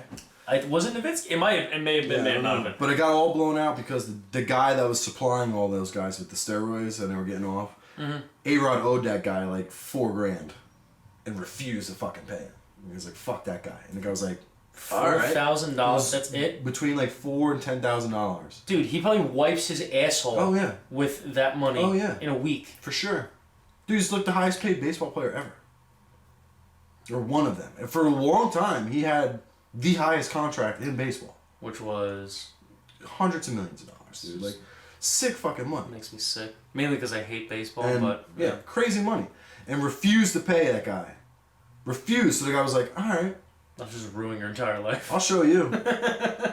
And that is what caused all the that downfall information. Of everything. Oh, all of it. All of it. Not bad. And it caused blowback on everybody, dude. Mm-hmm. Everybody. And then other guys started fucking up too. Like, there was windows. This guy was microdosing steroids in these guys. And that's how they were able to beat the drug tests. Mm-hmm. He was like, you have to take this amount in this window of time. Mm-hmm. If you don't, you're fucking yourself. Like, they will catch you. And Manny Ramirez, dumb fucker that he was. Didn't listen. Took it at the wrong time or didn't pay attention, got drug tested, failed. And they were like, what the fuck? Stupid bastard. Yeah, and then they were like, oh, no, we got to start looking into this. Like, and then they started figuring out a lot of other people were doing it too. Go figure, huh? Manny Ramirez is just one of those fucking people who, dude, the stories I heard about that guy, he was like making insane money when he was playing for the Boston Red Sox. This is when the Boston Red Sox, like, they won their first championship and all that other shit. And it was a huge thing. He was making a ton of money, dude. And he was getting, like, game checks for $450,000, $750,000. Crazy fucking money, you know? And he wasn't cashing them.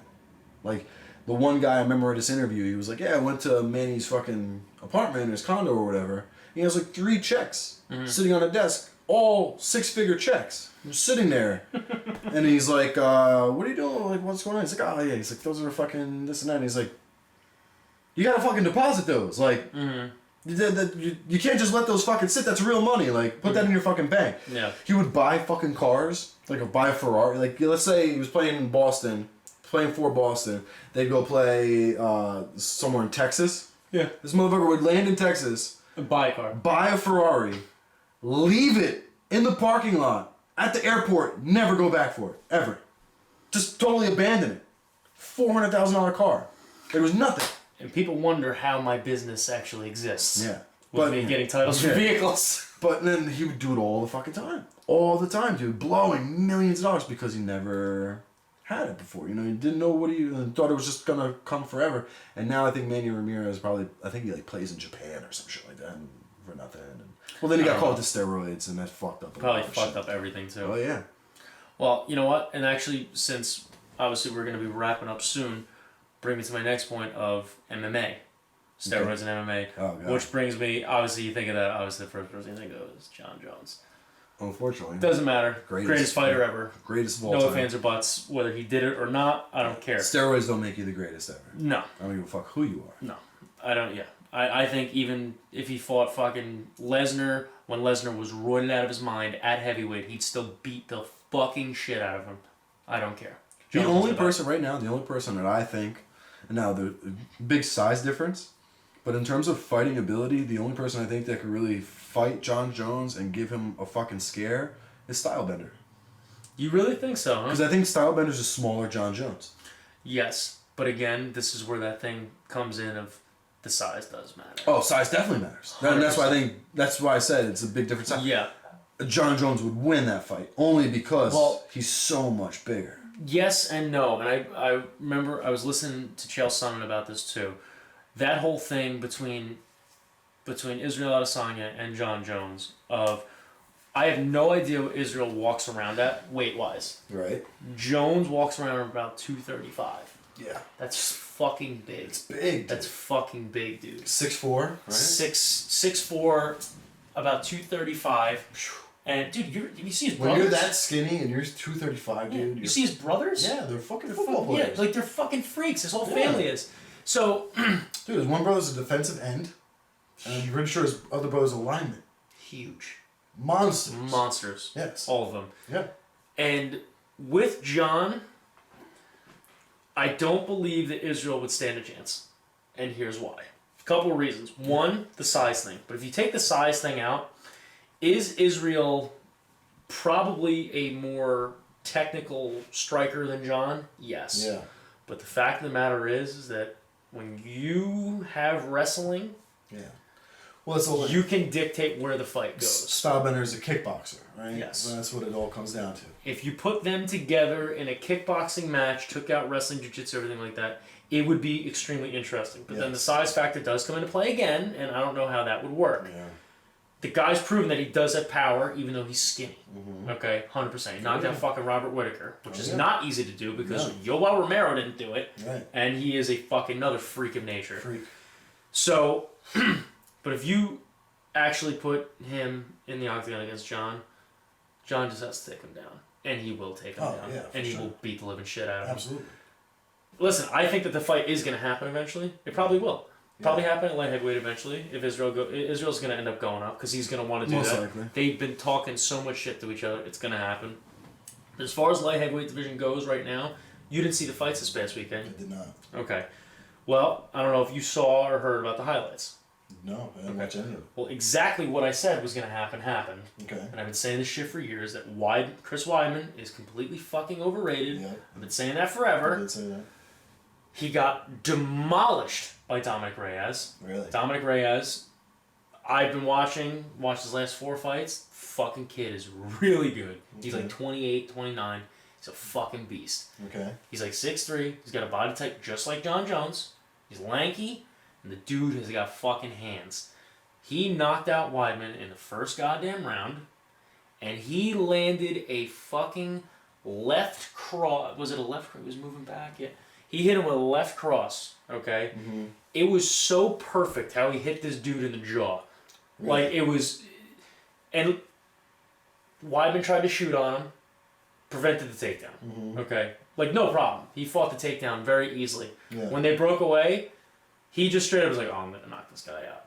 He came in for the shot again, and he was reaching with his punches. Weidman came in reaching with his punch. He fucking dipped back, pushed off his back foot, came across, slugged him right in the fucking shin, put him right down, and then just fucking hammer fisted him to death. And that was it. It was over. First round, he was demolished. Wow. And I was like, I knew that was going to fucking happen. Shit, yeah. I knew it was going to fucking happen. Yeah. Weidman has lost by knockout, I think his last 5 out of 6 or 4 out of 5 by knockout. No shit. And in my opinion, he got lucky when he submitted Kelvin Gastelum. Right. I think he got totally lucky when he did that. Yep. His run to the title, I think, was totally fucking easy. He had an easy road to the title. Anderson Silva was old. USADA was there now, so then they were busting people for drugs left and right. Right. And in my opinion, I don't even think he really beat Anderson Silva. Anderson Silva broke his leg in the second fight. Right. Okay? Yeah, right. Broke his leg, and that's how the fight ended. In the first fight, Anderson Silva literally was like, put his chin out. Yeah, and fucking, oh yeah. Weidman had him like 6 times before he finally went down. I'm like, alright. That was fucking stupid, man. Is that when Silva broke his leg on the fucking check? Yep. Yeah.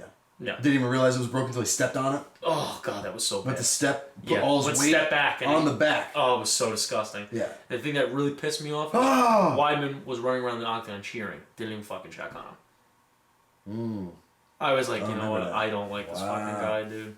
And then I could never forget watching Silva that was disgusting. kick When he broke him, his leg. snap his leg on a check, and then go to step on his leg. Yeah. Not knowing Not knowing it was fucking snapped. Totally snapped. It was like rubber.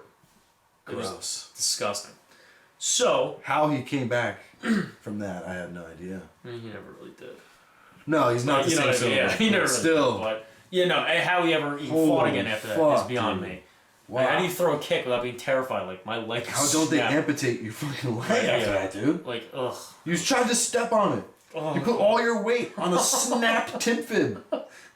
It's what? A tib fib? A fucking tib fib. Yeah, your tib fib, dude. I thought it was called your tibula. Your tibula and your fibula are the 2 bones in your, in your lower leg. Gotcha. So when you snap your leg, you're snapping your tib fib. Yeah, that's fucking Yeah. It was bad. Ugh. Yeah, it was bad. But anyway, so Dominic Reyes won. Devastating fashion. So now, because Jones still doesn't have a fucking opponent. No. He wanted to fight this year. That ain't happening. There's no more events for him to go on. The last pay-per-view in December already has 3 title fights. Colby Covington versus Kamaru Usman. Can't wait for that. Welterweight. Can't wait for that. Love it. Yeah. Love That's gonna be a fucking fight, dude. Amanda Nunes versus Jermaine Duramey. Amanda Nunes is gonna fucking kill her. Okay. Probably. Yeah. And then the third one is Max Holloway versus Alexander Volkanovski. Right. That is going to be another awesome fucking fight. And I don't know who's going to win that because this is going to be a tough one for Max. Yeah. I just want to see the Covington fight. That I'm more excited than any other fight. It's going to be a fucking battle, dude. I can't wait. I'm rooting for. It's Colby. gonna be fight of the night, man. I'm rooting for Colby 100%. I want Colby to win. Nick wants Colby to win. I love Colby Covington. I don't know, man. Kamaru is fucking good, dude. Kamaru Usman is awesome, though. Really good. Okay, the way he beat I Tyron. might take Usman in that fight, man. Well, Usman's the favorite. Oh, is he? Okay. Yeah. All right. In the betting world. Understandably so. Yeah. Now, remember, I mean, Colby does have a better background in wrestling, though, too. That's the other thing. But then again, neither one could be counted out. So did Tyron Woodley. I know. Tyron Woodley was Look at what he did to fucking Woodley, dude. He was Division 1. Usman was Division 2. Dude, he gassed Woodley, man. Like, he fucked him up. Yes. He fought Woodley exactly how you had to fight him. Bro, he fought Woodley in, like, third gear. Yeah. And then just fucking turned it up. Mm-hmm. And it was awesome. Woodley was done. Awesome. Yeah. It was incredible. I was rooting for Kamaru. Remember, we saw it. We watched it Yeah, we together. watched it. Yeah. Excellent fight. I can't wait for the Colby fight. It's going to be fucking crazy. Yeah. Because if he wants to make it a wrestling match, Colby's volume that he puts forward... I watched Colby fight live when he fought Robbie Lawler.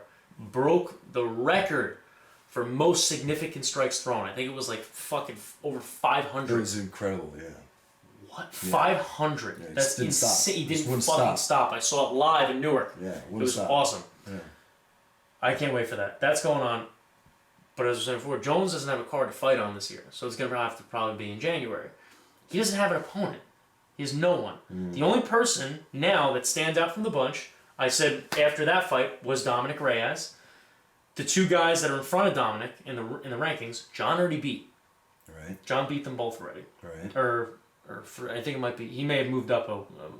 He beat whoever's in front of Dom, I think it's 1, 2, or 3. He beat all 3 of them. Okay. Now, the only other fight that's left, which I think is in like a week or two, is Johnny Walker versus Corey Anderson. Which you're really trying to push. They really want the Walker fight. They want Walker. They want Walker more than Dominic Reyes. For sure. I think Walker is going to destroy Corey Anderson. Yeah. Okay. And when that happens, that's kind of going to be... I don't know who they're going to put against John next. It's probably going to be one... It's either going to be Walker or Dominic Reyes. I kind of want them to put Reyes against them first because I think he deserves it more. He's 11-0. Yeah. I'm sorry, 12-0 now. Okay. Kid deserves it. You know what I mean? Yeah. And he fucking just... he knocked out Weidman in the first round like that. Right. Just clocked him and that was it. I think that'll be a really good fight. So that's where we're at with that. The other fight that happened, who was the co-main event? Oh my God. Greg Hardy. Remember that dude who just played football? Dude, no contest. Did you hear what happened with that? He's fucking using an inhaler between the second and third round. Dude, I saw the video. He's like, yo, can I use my inhaler? USADA said it's alright. I was like, what? I'm like, dude, they don't even allow you to drink Gatorade in between rounds. You're going to take an inhaler?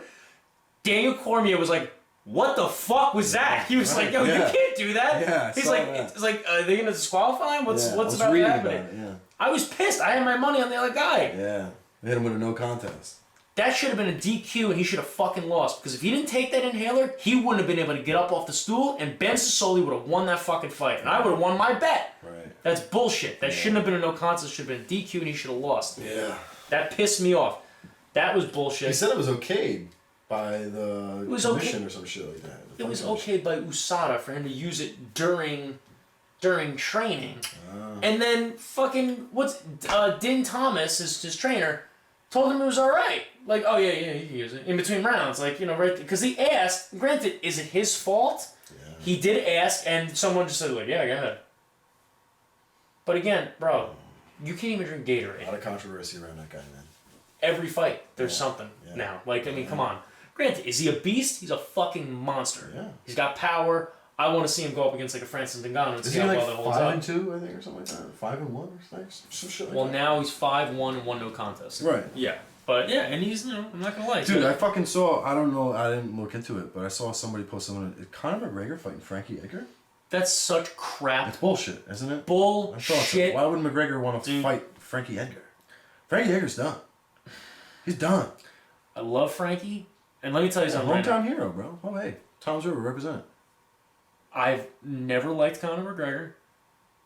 I've never rooted for him in any fight he's ever had. I've always rooted against him. And everyone's on this dude's fucking dick forever. And when he was going up in the ranks, dude, all, the Irish, this and that, like, oh, he's amazing. Who did he fucking beat? Who? I'll give you one. He beat Jose Aldo. I wouldn't even. No, we talked about that. Yes, that's a fluke. That has to be considered a fluke. I don't 99 just like out of 100 Masvidal. times, he does not land that punch. Right. Okay. Right. Straight up. And guess what? It should have been a rematch. For sure. And it wasn't. For sure. Never defended the fucking belt. Yep. Went up to lightweight. He beat, in my opinion, Eddie Alvarez is a legend. He's been in the game for a long time. One of the worst lightweight champions we've had, dominance-wise. For sure. Okay? Let's be honest here. Eddie Alvarez got his ass beat by him. Was Eddie Alvarez one of the best lightweights ever? Absolutely No. not. No way. Absolutely fucking not. No. But then again, okay, he beat him fair and square. Never defended the fucking belt. Never did anything. He had all these killers being like, all right, fine, all right, let's go. Yeah. Never defended it. What did he do? He went and fought a fucking boxer instead. Floyd Mayweather. I get it. He wanted the money. He got the money.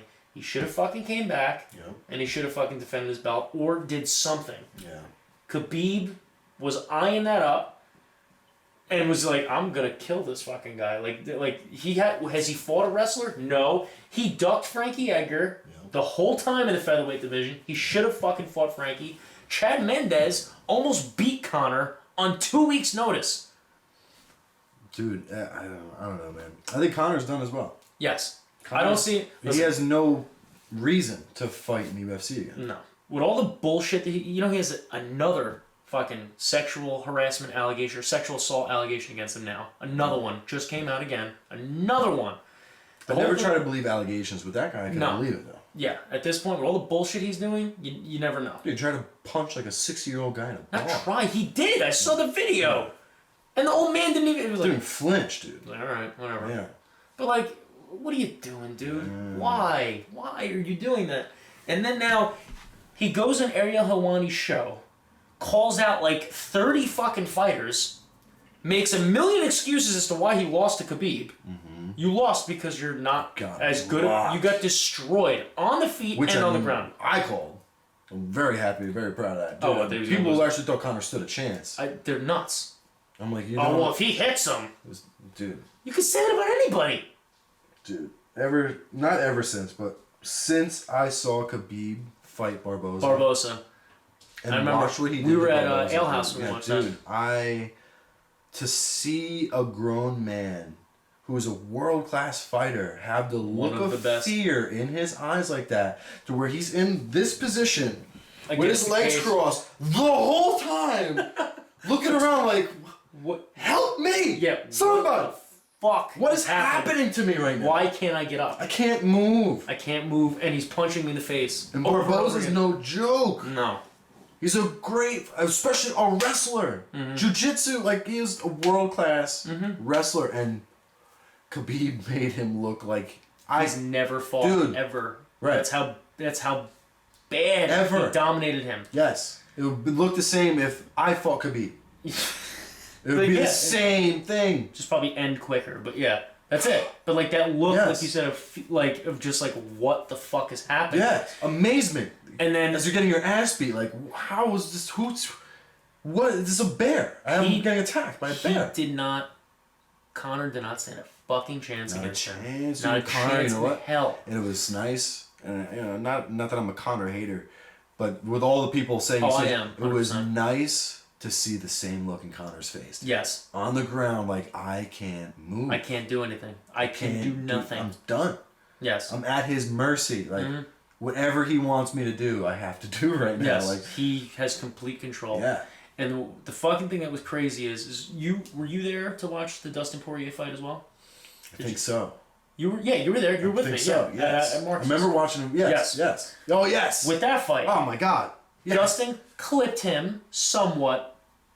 I don't think it really was. He wasn't as much. If you rewatch it, it was the one Khabib instance in that fight where people actually had hope. Yes, for Poirier. Like, that's something. Oh my God, he might do it. I'm just like, no, it's not happening. Listen, I love Dustin Poirier. Fucking stand-up guy, awesome fighter. Yeah. I mean, Jesus Christ, look at the fight between him and Max Holloway. Remember how awesome that was? Yeah. Awesome. Even he said when he got me on the ground, he goes, it's not his strength. It's just pressure. It's just the way he positions himself. Yes. It's like you can't move him. That's what I'm saying. I was listening to dudes that have wrestled him talk about the pressure he puts on your body. Yes. It feels like a fucking mountain is laying on you. Like it's just putting all of his force. It's like he's double the weight that he actually is. Yes. Like he's constantly pressing you into that mat where you can't move. And the whole thing that no one has been able to figure out, nobody, is how he crosses everybody's legs. Everybody. Every single person ends up with their feet fucking crossed like this. And under his legs. Under his legs. And then he's just beating the and shit they out of him. can't get out of this. They're doing this, trying to get out, and they can't do it. Mm-hmm. It's amazing. And again, the most amazing thing about that is everyone knows what he's going to do. Right. Everyone. And they still can't figure it out. And they can't stop it. No. That is insane. Like, I know exactly what you're going to do. I hope he has more than 2 fights. If he has more than two more fights, he will be the greatest ever. Yeah. Well, he was saying that he wants to do 2 more years. I just heard. He wants to do 2 more years. So I was thinking... I heard that he wanted only 2 more fights. I just heard 2 more years recently. Oh. So he's saying he wants to try to get to like 33, 34, and 0 and then retire. Really? So I think he's like 28 or 29 now. So hopefully he's got 4 or 5 more. more. Well, that makes me happy. Yeah, it's awesome. I was getting nervous because I'm like, he's running out of people to fight. But again, the one person who I believe stands a legitimate chance, and everyone thought I was fucking crazy, and now everyone's saying Chael Sonnen, fucking everyone, everyone's saying like, oh, I want to see this. Matt Sarah saying it, Justin fucking Gaethje. Really? He is the only one. It's a good fighter. I don't think. Listen, a lot of people saying, oh, Tony's gonna beat him this and that. I don't think so. I don't think so. I don't think so. Tony Ferguson's a great fighter. He's awesome. I love a guy's heart. I don't think that he's going to beat him. I don't. He doesn't have it. He doesn't have it. That's not it. I think if anyone stands a legitimate chance, it is Justin Gaethje, and here's why. Motherfucker's got hands. Yeah. He's got power. If he lands, he can put someone down. Yeah. He's done it in the last 3 fights in the first round, pretty much. He just knocked out fucking Cowboy. That is the absolute only way you're beating Khabib. Okay, is if you put him down. You have to outbox him. But the other thing is... catch him hard. Justin Gaethje has not shown off his wrestling ability in any of his fights because no one has tried to wrestle him. He is one of the best wrestlers in the division, besides Khabib and another person, Gregor Gillespie, who's another kid who's up and coming. He's like 13-0, fucking awesome, and I think he's fighting next week. Bro, did you see that fucking video of Khabib swimming in the river? Yes, I did. In the ice cold water, with the current, could like move a house. This guy is breaststroking, like just fucking, like an eel. He was going backward, like it was moving him back, but not by much. Yeah. This guy's out there swimming. And he doesn't even have a fight scheduled. That's what's crazy. And he's doing that shit. He's like naked. Yeah. No fins, no nothing. Butt ass naked. No wetsuit. 0 degrees outside. Mm-hmm. And this guy's raging water, dude. If there's any... It looked like a salmon. I'm not saying that Gaethje will beat him. I'm saying if it'll be a fight. It will be a real fight. It'll be a contest. Because his wrestling ability could quite possibly not nullify Khabib's wrestling, but he will at least stand somewhat of a chance. So you think that his stand-up game is better than Khabib's, yes. or Khabib's ground game is better than his, so may balance itself out to the point where you don't know what's going to happen. Yeah. And again, if it stays on the feet, which everyone says is, it stays on the feet, Khabib's going down. Khabib's shown that the fucking dude could stand and he could fucking trade. Just shown more than once. Gaethje's got against great strikers. Yeah, against great strikers. Justin Gaethje's got some serious hands. If he fucking lays a hand on him, it could be over. It could be. Just like they were saying, like, if Dustin Poirier lands, he's going to put him out. Yeah. He's got a one-hitter quitter, that guy. Gaethje's a fucking beast. And also, dude, people don't know this. Justin Gaethje fucking wrestled Jordan Burroughs. He is the greatest wrestler ever on the planet for like the past like fucking 8, 9, 10 years. Okay. Jordan Burroughs is the greatest wrestler ever. Yeah. Gaethje used to wrestle him and gave him one of the closest matches he's ever had. He still lost. Jordan Burroughs is the best. But I think he lost like 7-4 in a wrestling match. Okay. Incredible. Against Jordan Burroughs. The fucking best you don't know. It might be that good. You never. So you when don't are they? know. When is Khabib? He's not even scheduled for a fight. No one's scheduled to fight him yet. And now fucking Conor is fucking so much shit up, and then fucking calls out Frankie fucking Edgar.